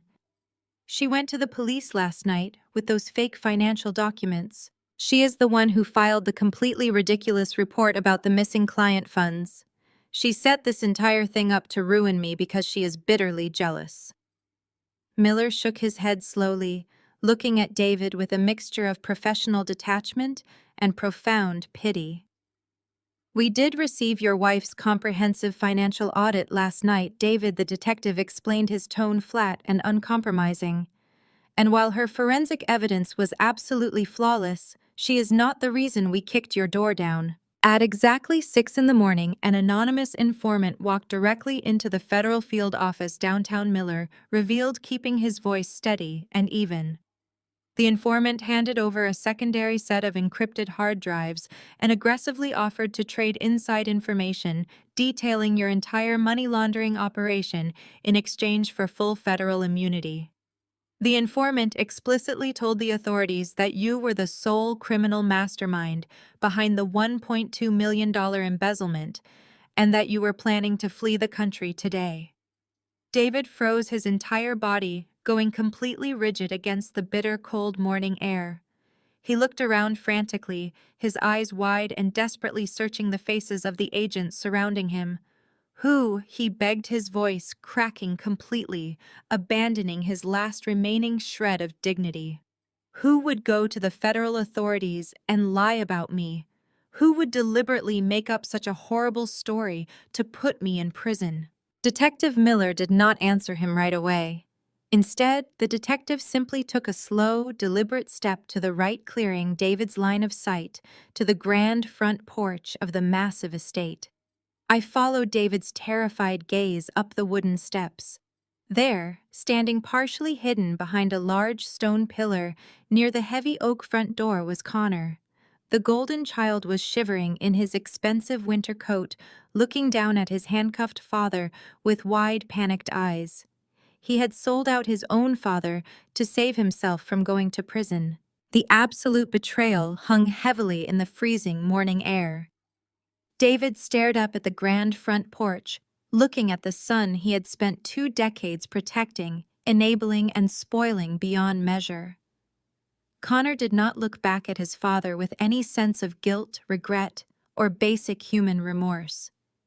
Instead, the young man immediately launched into a carefully rehearsed theatrical performance for the exclusive benefit of the federal agents securing the perimeter. He wrapped his arms tightly around his own shoulders, pretending to shiver uncontrollably from severe emotional trauma rather than the bitter cold of the winter morning. He purposely raised his voice, making sure every single wealthy neighbor and investigator could hear his pathetic, fabricated story echoing across the yard. "I had absolutely no idea what he was doing," Connor cried out, pointing a violently trembling finger down at his handcuffed father, standing in the snow. "He told me the routing numbers were just standard corporate tax transfers. He forced me to sign those documents under immense pressure. He is my father, so I trusted him completely without question. I did not know he was stealing from his own clients until he admitted the horrific truth to me late last night in the study. I came directly to you guys because I was terrified he was going to manipulate the ledgers and frame me for his own financial crimes. He is the sole malicious mastermind behind this entire embezzlement scheme. I was just an unwilling pawn trapped in his massive financial fraud." David let out a loud, agonizing scream that sounded exactly like a wounded animal caught in a brutal steel trap. The horrifying sound tore through the quiet suburban neighborhood, echoing off the sprawling brick houses and the frozen, dormant lawns. He fought violently against the tight physical grip of the federal agents, his face turning a deep, dangerous shade of purple as the sheer magnitude of the betrayal fully registered. "You lying little coward!" David roared, his voice cracking with absolute complete devastation as he strained toward the wooden porch. "I gave you absolutely everything you ever wanted in this world. I protected you last night when you freely admitted to stealing that client money to pay your dangerous underground bookies. I was completely willing to let my own wife take the terrible fall for your massive illegal gambling debts, and this is exactly how you repay my loyalty. You are selling me out to save your own pathetic, worthless skin." The agents quickly forced David forward, shoving him firmly but professionally into the back of the dark government vehicle to prevent any further public escalation or physical violence. Detective Miller simply watched the miserable display, shaking his head slowly, in sheer absolute disgust. He had seen countless criminals rapidly turn on each other when the legal walls finally closed in, but watching a spoiled, pampered son eagerly throw his own dedicated father under a federal bus was a particularly grim and depressing spectacle to witness on a Sunday morning. Before the heavy fortified doors of the transport vehicle could even be closed, the loud screeching sound of tires skidding uncontrollably on black ice violently shattered the morning quiet. A sleek, silver luxury sedan hopped the concrete curb and slammed violently into the towering snowbank near the edge of the wide driveway. The driver's side door flew open and Barbara tumbled awkwardly out into the freezing wet slush. David's wealthy, arrogant mother had apparently rushed straight over from her own luxury downtown penthouse the exact moment she heard the terrifying news about the federal raid. She was still wearing her expensive silk pajamas underneath a heavy designer winter coat, her usually perfect, immaculate hair wildly out of place and blowing in the fierce wind. Barbara completely ignored the shocking, humiliating sight of her own son sitting handcuffed in the back of a federal transport vehicle. She did not even cast a single brief glance in David's desperate direction.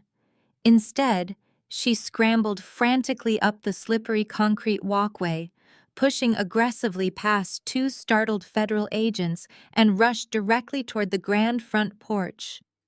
She threw her arms around Connor, pulling the grown man into a desperate, fierce, protective embrace as if he were a helpless toddler.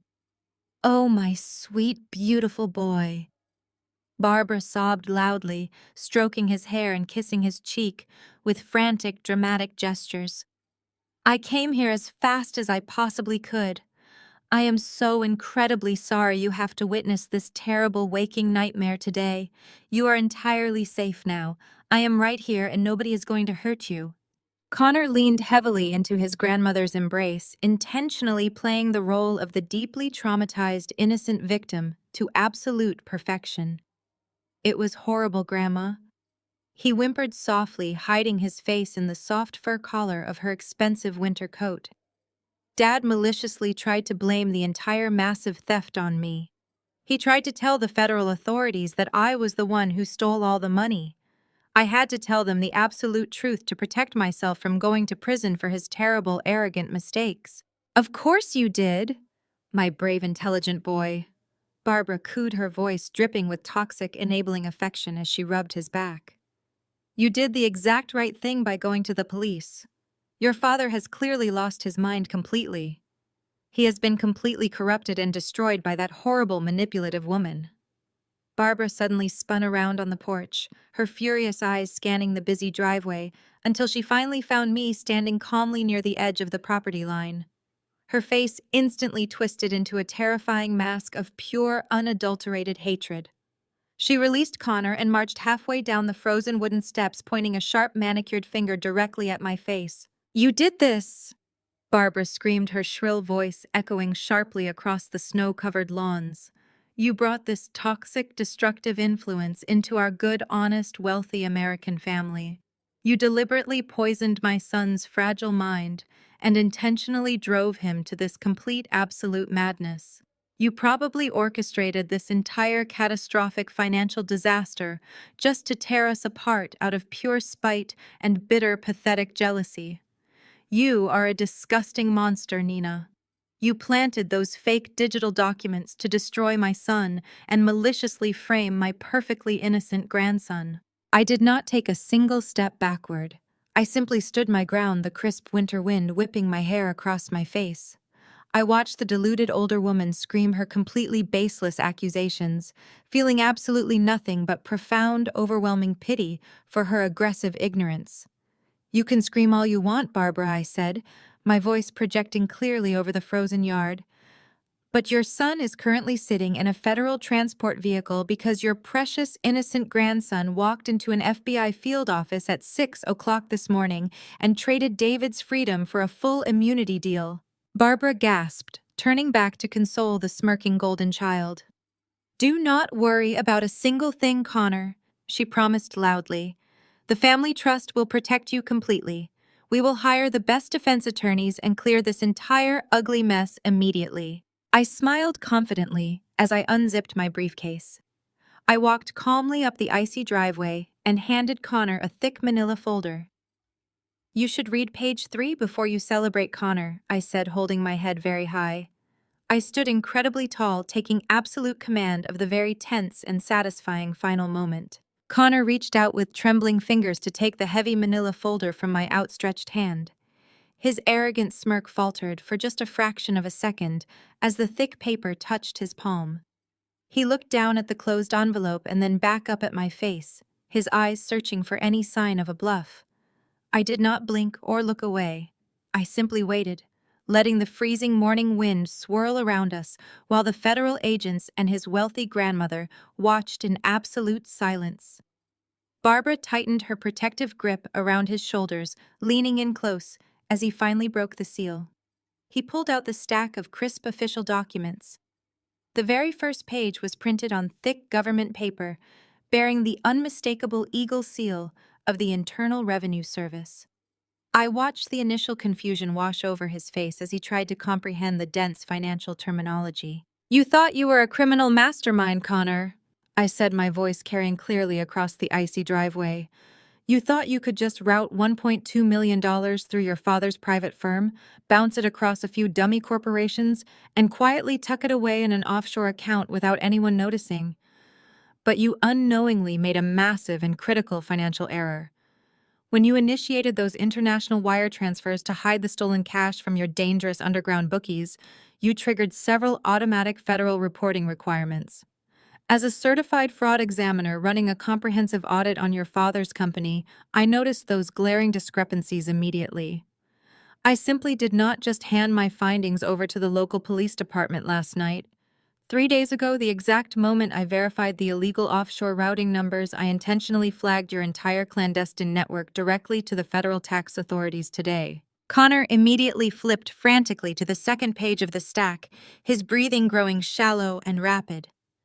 The document was a direct notification from the international banking institution where he had parked his illegally stolen funds. Stamped across the center of the page in bold red ink was the word "seized."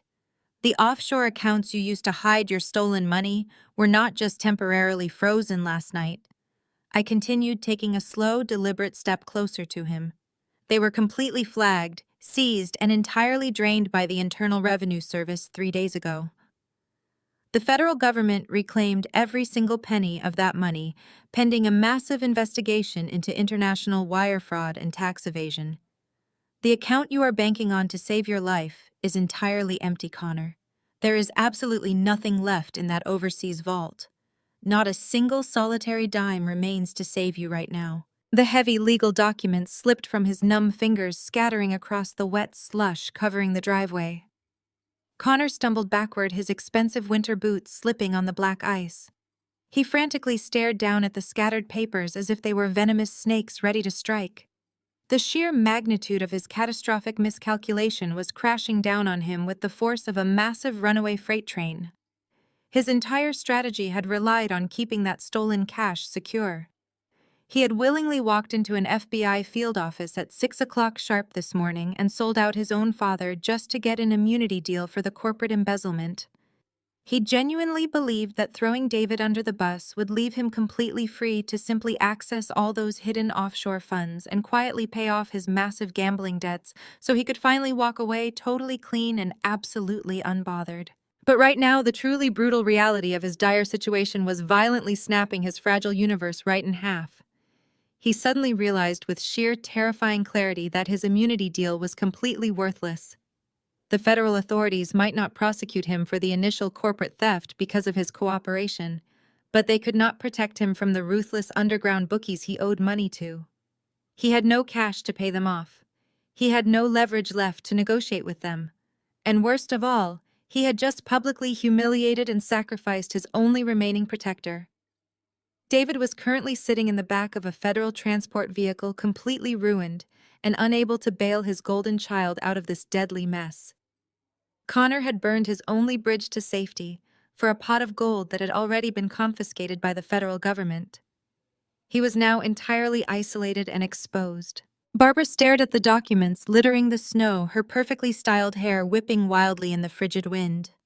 She dropped to her knees in the freezing slush, ignoring the damage to her expensive designer coat, and frantically gathered the wet papers.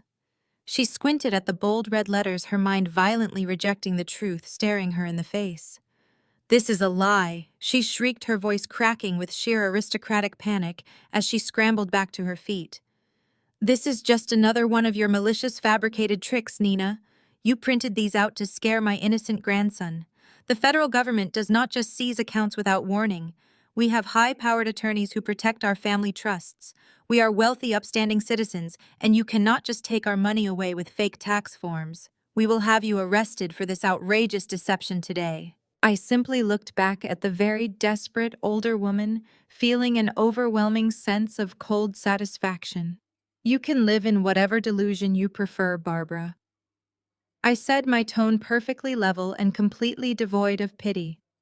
But your high-powered attorneys cannot fight the Internal Revenue Service when there is a fully documented, undeniable trail of felony wire fraud. Your precious grandson is now completely broke. He does not have a trust fund. He does not have an offshore nest egg. He does not even have a father to protect him anymore because he just traded David for an immunity deal that cannot save him from the people he really owes money to.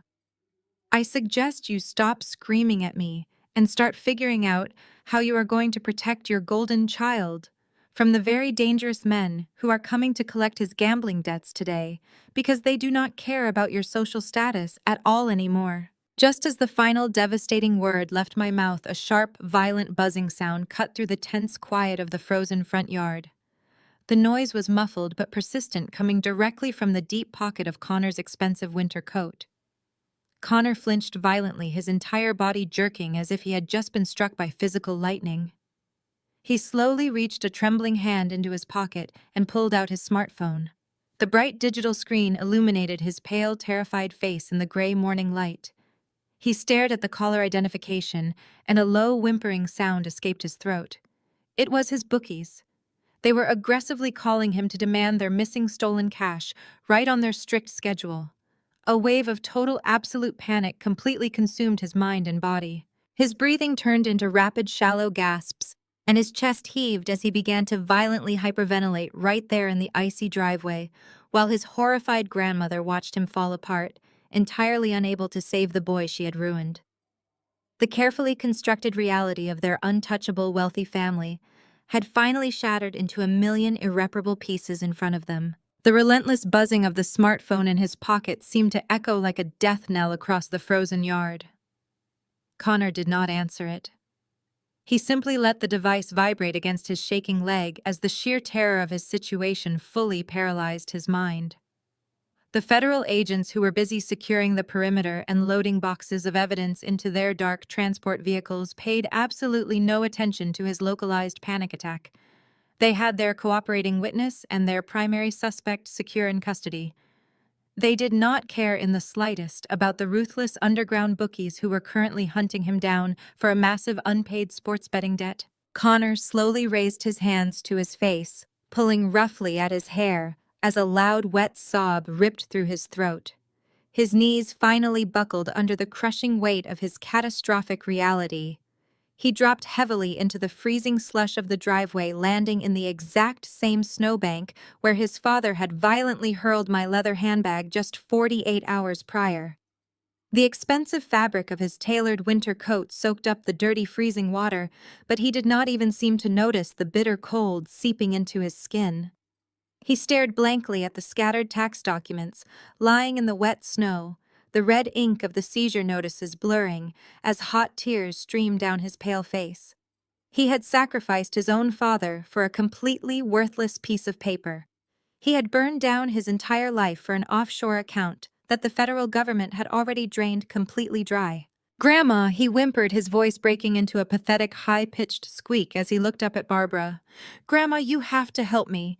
You have to call the bank and get me the cash today. They are going to find me. You know the kinds of people I owe this money to. They do not care about court dates or federal investigations.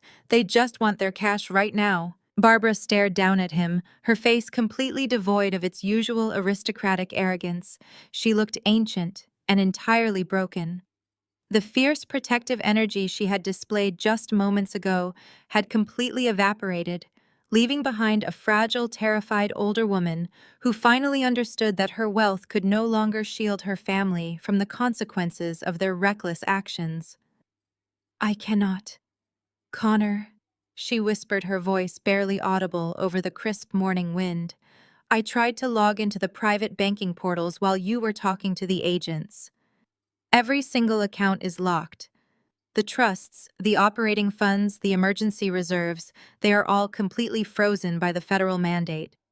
I do not even have access to a single dollar right now to hire a decent defense attorney for your father, let alone pay off an illegal gambling syndicate today. The brutal reality of her words struck Connor with the force of a physical blow.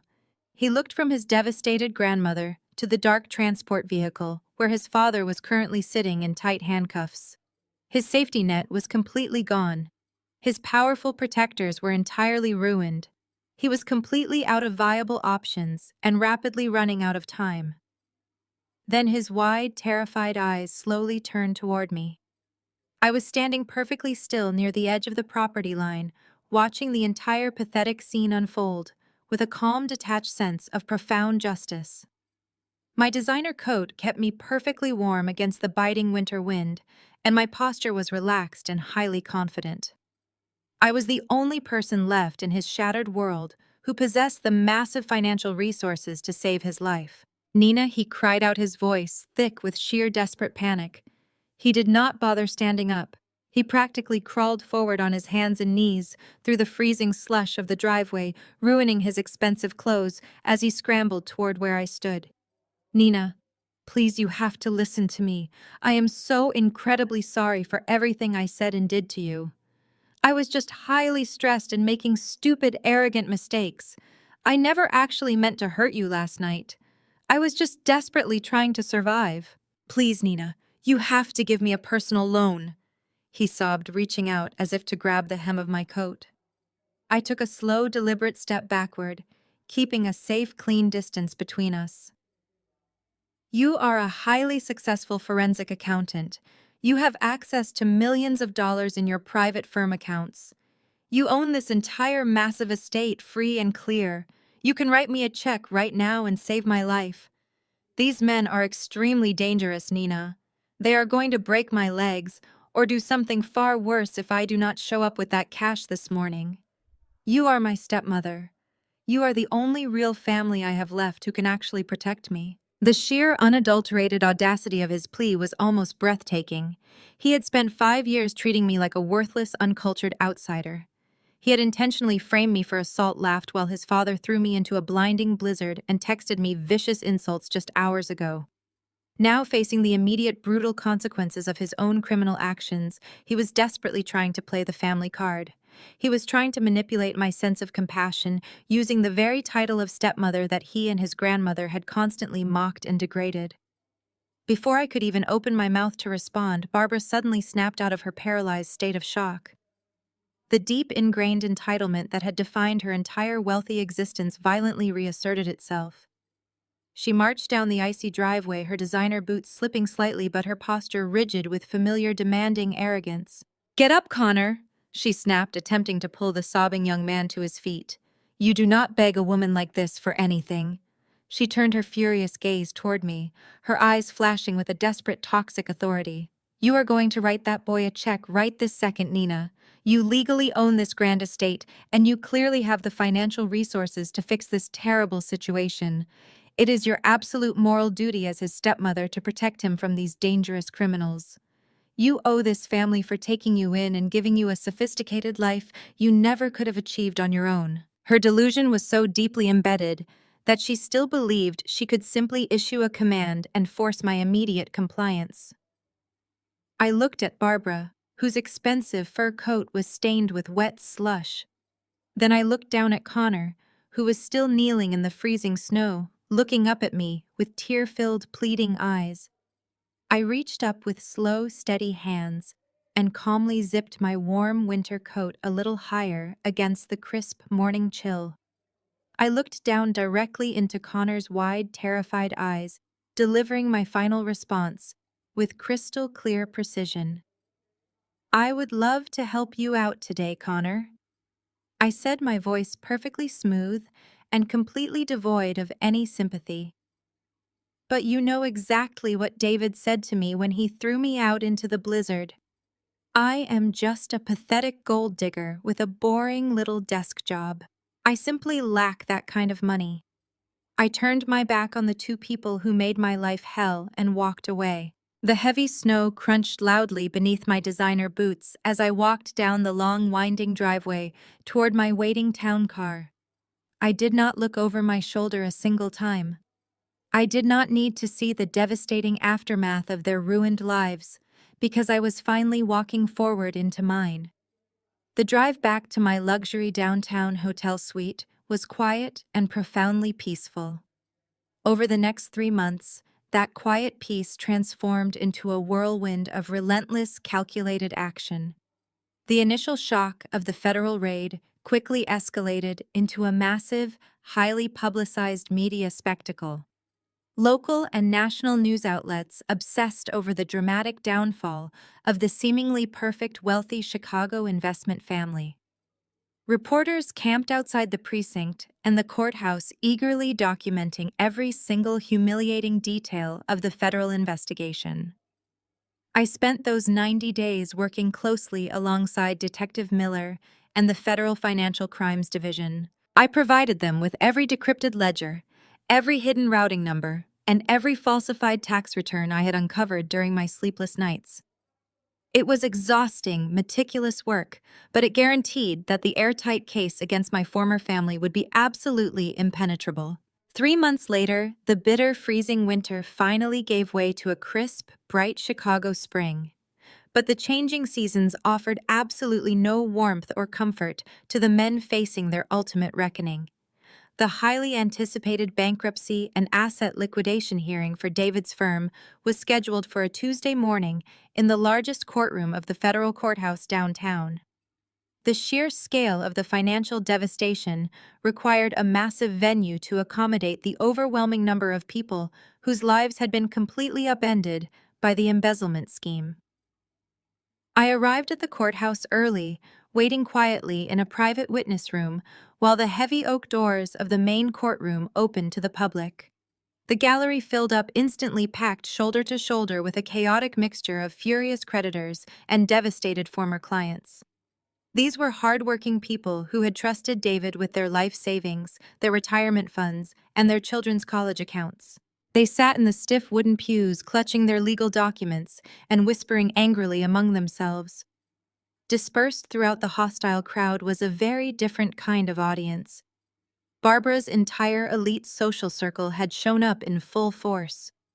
The wealthy, arrogant women she had spent decades trying to impress were sitting in the back rows wearing their expensive coats and oversized sunglasses. They were not there to offer their support or comfort to their fallen friend.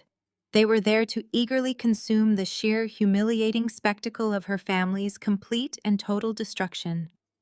The socialites leaned across the aisles, gossiping in hushed, eager tones, watching the spectacular ruin of the untouchable matriarch who had always looked down on everyone else. At exactly 9 a.m, the heavy side door near the judge's bench swung open, and the bailiffs led the defendants into the packed courtroom. The collective gasp that rippled through the gallery was loud and completely unavoidable. David walked in first, and the sight of him was absolutely jarring. The powerful, arrogant businessman who had once obsessed over custom-tailored Italian suits and expensive silk ties was now wearing a baggy, bright orange prison jumpsuit. His hands and ankles were secured with heavy metal chains that clanked loudly against the polished hardwood floor with every single defeated step he took. The physical transformation was staggering. He had lost a significant amount of weight, and his normally perfectly styled hair was thinning gray and unkempt.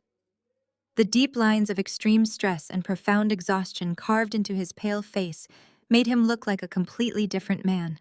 He kept his eyes glued firmly to the floor, unable to bear the burning, hateful glares of the clients he had systematically robbed.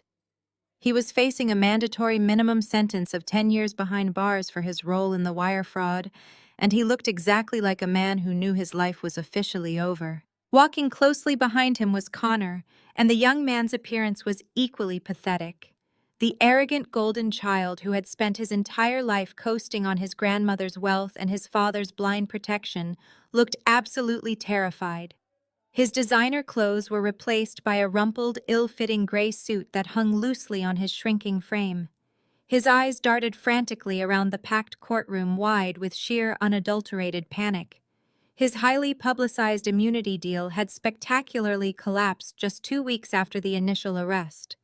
The federal prosecutors had quickly discovered that Connor had brazenly lied to them during his original confession.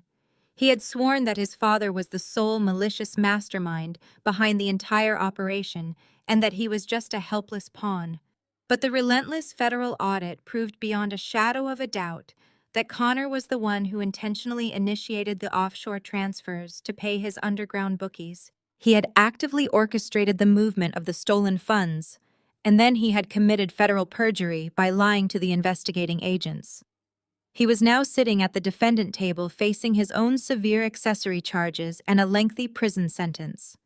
He was completely broke, socially ruined, and entirely abandoned by the dangerous men he still owed money to. The presiding judge, a stern, no-nonsense woman named Judge Harrison, struck her heavy wooden gavel to silence the murmuring crowd. The loud, sharp crack echoed through the cavernous room, instantly demanding absolute attention. We are here today to establish the precise timeline of the financial fraud and determine the immediate liquidation and distribution of the seized assets, Judge Harrison announced, her voice projecting clearly over the microphone. Given the extreme complexity of the dummy corporations and the offshore routing networks utilized by the defendants, the court requires a comprehensive and highly detailed accounting of the money trail. We need to understand exactly how the funds were diverted before we can begin compensating the countless innocent victims sitting in this very gallery today. The judge adjusted her reading glasses and looked down at her dense stack of official legal documents resting on the elevated wooden bench. To provide this court with a crystal-clear, irrefutable timeline of the entire embezzlement scheme, I call the primary forensic auditor to the stand right now. That was my exact, perfect cue. The large, heavy double doors at the very back of the massive courtroom slowly swung open, and I stepped confidently over the wooden threshold. I did not look like the quiet, submissive wife David had thrown out into the freezing blizzard 3 months ago. I was dressed in a sharp, immaculate charcoal gray designer suit that commanded immediate, absolute respect from every single person in the room. My posture was perfectly straight, and my heels clicked with a steady, authoritative rhythm against the marble floor as I walked down the long center aisle. The furious murmurs of the crowd completely died down, replaced by a stunned, heavy silence as hundreds of eyes turned to watch my entrance. I did not carry a bulky briefcase or towering stacks of printed corporate spreadsheets. I simply walked forward, holding a single sleek silver flash drive lightly between my fingers, ready to destroy him. David slowly lifted his heavy head at the sound of my approaching footsteps, and the sheer absolute terror that washed over his pale, exhausted face was the absolute most beautiful thing I had ever seen in my life. The bailiff standing near the jury box immediately reached for the wall panel and dimmed the heavy overhead lights, casting the massive federal courtroom into a tense, expectant shadow. The digital projector mounted on the ceiling hummed to life, throwing a bright, stark rectangle of light onto the 2 large viewing screens positioned on either side of the judge's bench. I remained standing near the console, my posture perfectly straight, as I tapped the play icon on the touchscreen. I did not need to look at the screens, because I had already watched this specific video file 100 times over the past 3 months. I kept my eyes fixed directly on the defense table, watching the absolute destruction of my former husband and his arrogant son unfold in real time. The high-definition video began playing with startling clarity. The hidden camera was positioned flawlessly inside a hollowed-out decorative book sitting on the top shelf of my home office, providing a complete, unobstructed view of the entire room. The digital timestamp glowing in the bottom right corner of the screen displayed the exact date and time of the blizzard. It was just a few hours before David had violently shoved me out the front door.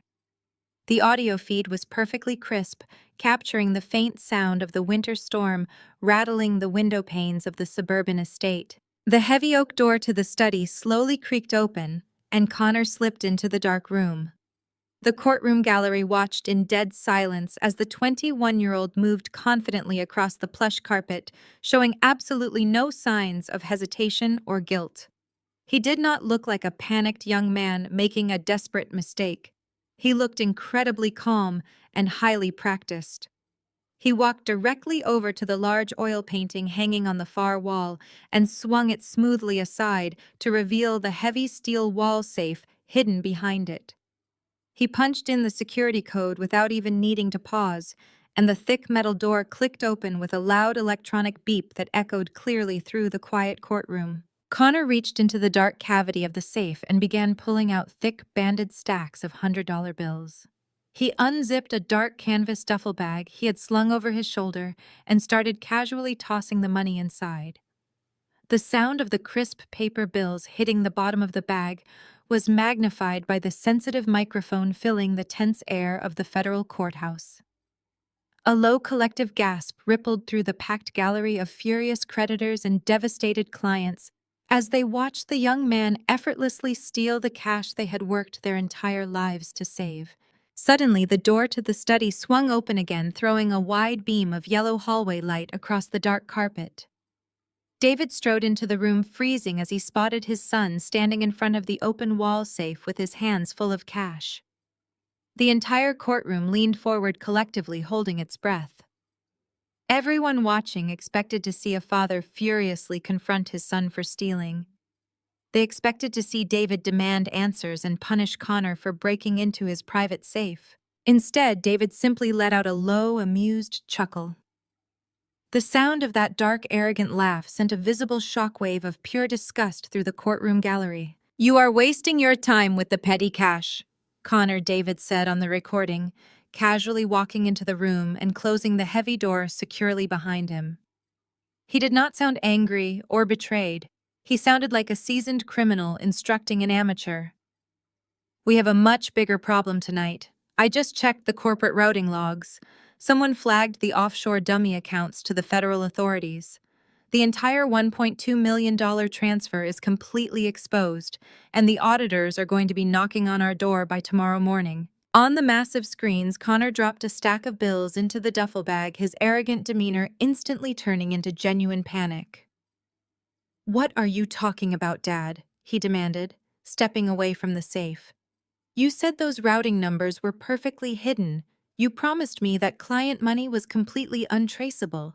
If the feds trace those transfers back to my gambling debts, those underground bookies are going to literally end my life." "Calm down and listen to me," David snapped, stepping closer to his son. "We need to move the rest of the corporate funds out of the domestic accounts tonight before the federal freeze officially hits the banking system. But I cannot do it from my secure laptop because Nina is sitting right across the hall wide awake. She is too smart and she asks too many questions. We need to create a massive domestic distraction right now. We need a reason to get her completely out of this house and confiscate all of her electronic devices so she cannot interfere or call the police while I initiate the final international wire transfers." The sheer malicious calculation in David's voice caused a profound, heavy silence to fall over the federal courtroom. The wealthy socialites sitting in the back rows physically recoiled, covering their mouths in absolute horror as they watched the man they had respected for decades actively conspire to destroy his own wife. "How are we supposed to just throw her out in the middle of a massive blizzard?" Connor asked on the screen, his voice trembling with anxious adrenaline. "She is not just going to walk out the front door because we ask her to. She will if she thinks she is going to jail," David replied, his tone dripping with cold, ruthless manipulation. He walked over to the mahogany desk and picked up a heavy crystal paperweight. He weighed it thoughtfully in his hand before setting it back down. He then unclasped the heavy gold Rolex watch from his left wrist. "We are going to tell the police that you walked in here and caught her trying to rob the safe. We are going to say she went completely hysterical and violently attacked you when you confronted her." David raised his arm and violently hurled his own expensive gold watch directly at the marble fireplace. The sound of the luxury timepiece shattering against the hard stone echoed loudly through the hidden microphone, perfectly matching the broken pieces Connor had clutched in his hand later that night. "It needs to look completely authentic," David instructed, turning back to face his son. The police are not going to believe a domestic assault charge unless you actually look like you took a serious beating.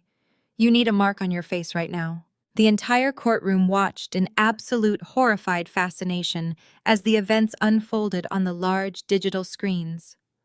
Connor hesitated for a fraction of a second, staring at his father with wide, nervous eyes. Then he took a deep breath, clenched his right hand into a tight, solid fist, and violently punched himself directly in the left side of his own jaw. The sickening heavy crack of bone and flesh was captured with crystal clear audio, making several people in the gallery audibly groan in disgust. Connor stumbled backward, clutching his rapidly bruising cheek and groaning in genuine intense physical pain. "That actually really hurts, Dad," Connor whined, rubbing his jaw as a dark purple bruise immediately began to bloom across his pale skin. "It is worth it," David replied, completely unsympathetic to his son's self-inflicted pain. 30 grand from the safe is yours to pay off your bookies, and I will move the rest of the client millions while she is freezing in a snowbank. Now get down on the floor and start screaming for help.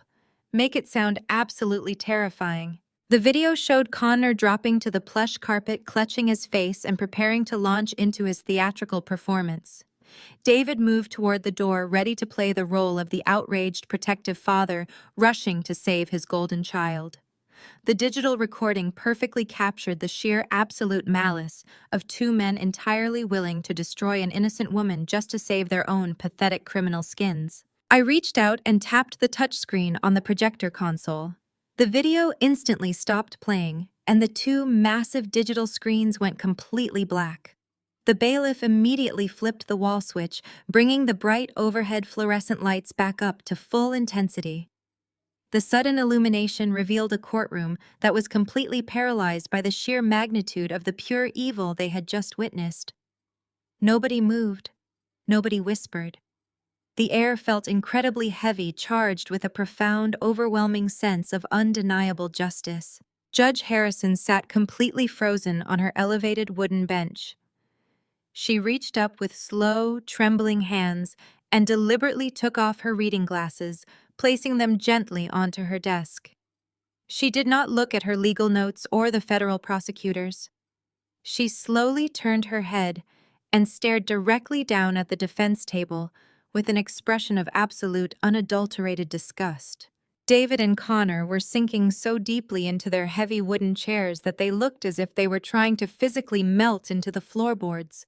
Their faces were drained of all blood, leaving them looking like hollow, terrified ghosts, facing the absolute end of their lives. The arrogant, untouchable facade was permanently destroyed, stripped away by the undeniable truth of the hidden camera footage. They sat in sheer paralyzing terror, waiting for the devastating consequences of their own monstrous choices to finally crush them. The silent courtroom shattered the instant David comprehended the inescapable reality of the video footage. The illusion of his patriarchal control dissolved completely, giving way to a raw, animalistic fury. He shoved his chair backward, the wooden legs screeching harshly against the polished floor, and lunged directly at his son. "You ruined my entire life!" David screamed, his face turning a dangerous mottled shade of purple as spittle flew from his lips. "You stupid, arrogant little parasite! I risked everything to protect you, and you threw it all away because you were too weak to handle your own pathetic gambling debts." Connor did not cower. The sheer terror that had paralyzed the young man just moments ago instantly morphed into desperate, venomous rage. He violently shoved his father back, striking David hard in the center of his chest. "You taught me how to do it!" Connor shrieked, his voice cracking into a hysterical pitch that echoed off the high vaulted ceiling. "You are the one who showed me how to manipulate the corporate ledgers. You bragged about hiding money from your own clients for years before I ever touched the safe. You used me to do your dirty work because you were too much of a coward to get your own hands dirty." The defense table became a chaotic, violently shifting mass of shouting and shoving. The two men who had spent their entire lives projecting an image of untouchable, wealthy superiority were now physically tearing each other apart in front of a horrified audience of their peers. "You are a complete failure," David roared, attempting to grab his son by the collar of his rumpled suit. "I wish you had never been born. You will rot in a cell for what you did." "I am going to rot because of you!" Connor screamed back, swinging wildly and connecting his fist with his father's shoulder. "You set this up. You told me exactly how to frame Nina. You are the mastermind. Order in this court." Judge Harrison bellowed, striking her wooden gavel repeatedly against the block. The loud, sharp cracks fired like gunshots through the massive room, but the two men were completely lost to their blind mutual rage. "Bailiffs, secure the defendants immediately." Three large, heavily armed bailiffs rushed down the center aisle and forcefully intervened. They grabbed David and Connor by their shoulders, physically prying the furious father and son apart. The bailiffs slammed them hard back into their respective wooden chairs, pinning them down by their shoulders so they could no longer lunge at each other. Both men were panting heavily, their chests heaving as they continued to glare at one another with pure, unfiltered hatred.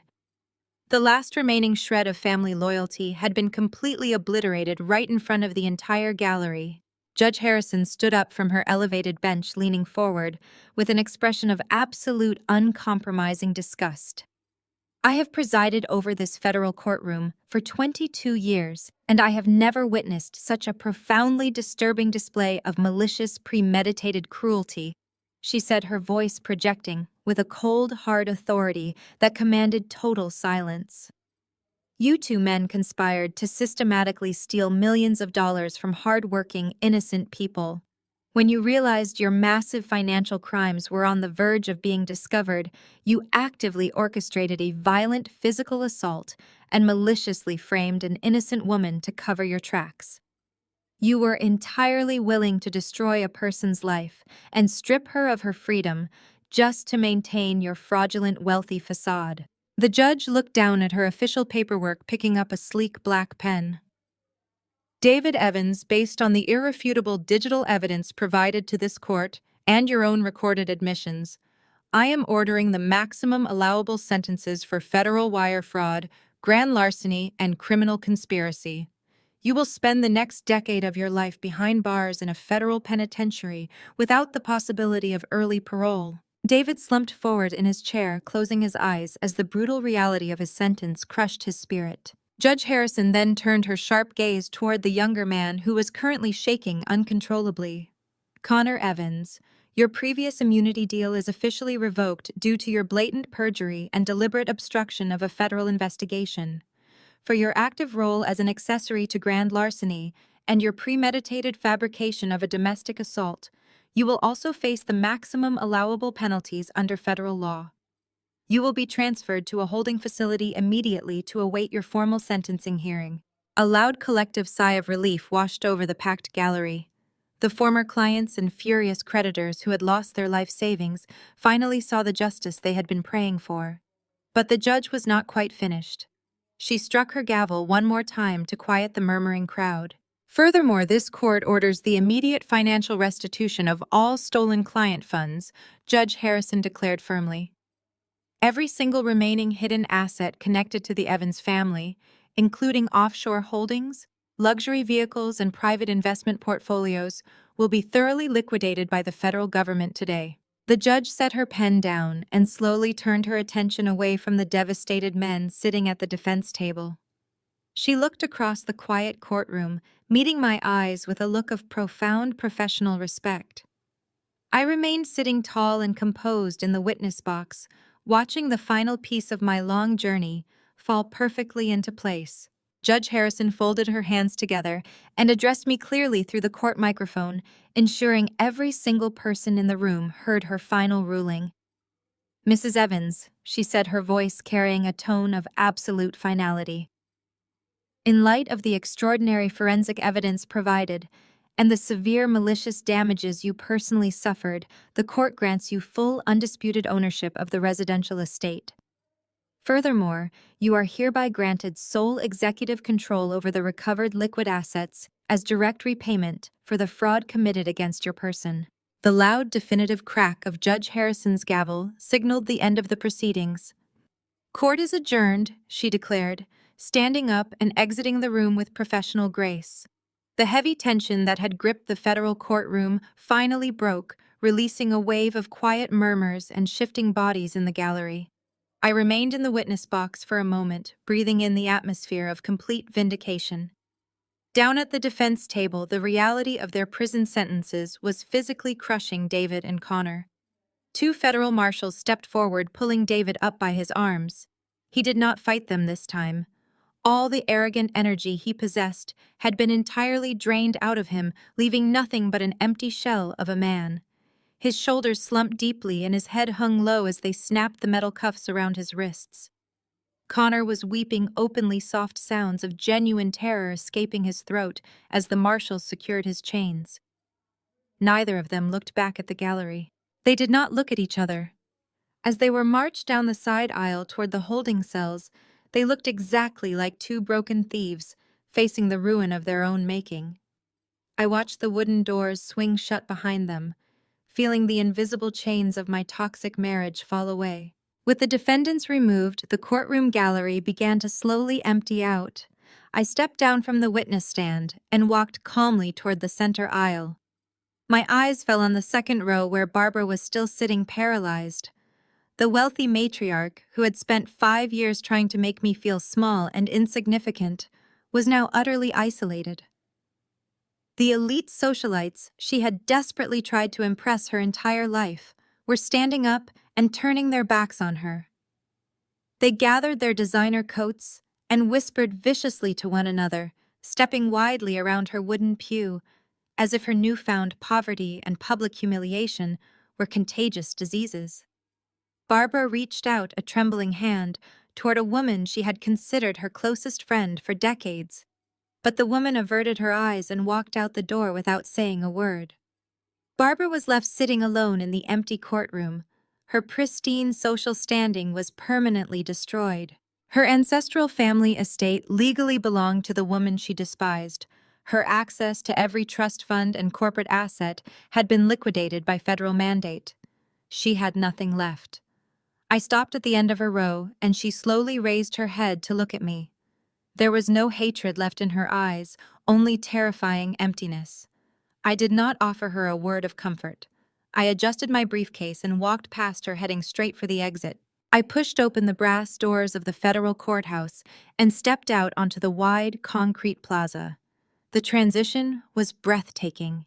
The bitter, blinding blizzard that had marked the beginning of my nightmare 3 months ago had been replaced by a brilliant, crisp Chicago spring morning. The sun was shining intensely, melting the last stubborn piles of winter slush into running water. I took a deep, cleansing breath, letting the fresh, warm air fill my lungs completely. The city felt entirely different today, vibrant, alive, and full of endless possibility. I walked down the wide stone steps, moving with a light, confident grace that I had not felt in years. My waiting town car was parked smoothly at the curb. The driver respectfully opened the heavy door for me, and I slid into the quiet, luxurious interior. Just as the car pulled away from the courthouse plaza, my smartphone vibrated sharply inside my tailored jacket pocket. I pulled the device out and unlocked the screen. It was an urgent, high-priority email notification directly from the managing partners of a top-tier international financial firm based in New York. They had been closely following the highly publicized trial, and they were astounded by my meticulous forensic audit. The email contained a formal, lucrative partnership offer detailing a salary and benefits package that far exceeded anything I had ever imagined. They were offering me a senior executive position because they recognized my true worth. A genuine bright smile spread across my face as I read through the incredible details of the corporate offer. I was finally being valued for my true intelligence and my relentless hard work. Just as I finished reading the last paragraph, my phone screen shifted abruptly, indicating an incoming voice message. The system identified the call as originating from the federal holding facility downtown. It was David. He had used his one permitted phone call not to contact a defense attorney or reach out to his devastated mother, but to desperately try and reach me. I stared at the notification icon, feeling a profound sense of total detachment. Out of sheer morbid curiosity, I tapped the screen and pressed the phone to my ear. David's voice came through the speaker, raw, frantic, and pathetic. "Nina, please, you have to listen to me." He begged, his voice cracking with panicked desperation. "I am so sorry for everything. I know I was wrong. Please, just give me one last chance. I can make this right. I just need you to help me." I listened to his whining for 2 seconds. I felt no anger, sadness, or regret. He sounded incredibly small and irrelevant to the massive, beautiful life I was about to build. I pulled the phone away from my ear, looking at his name on the screen one final time. I tapped the red delete button, permanently erasing his contact and his miserable voice from my existence forever. I placed the phone back into my pocket, leaned back against the soft leather seat, and watched the beautiful, vibrant city roll by through the tinted window. I was 34.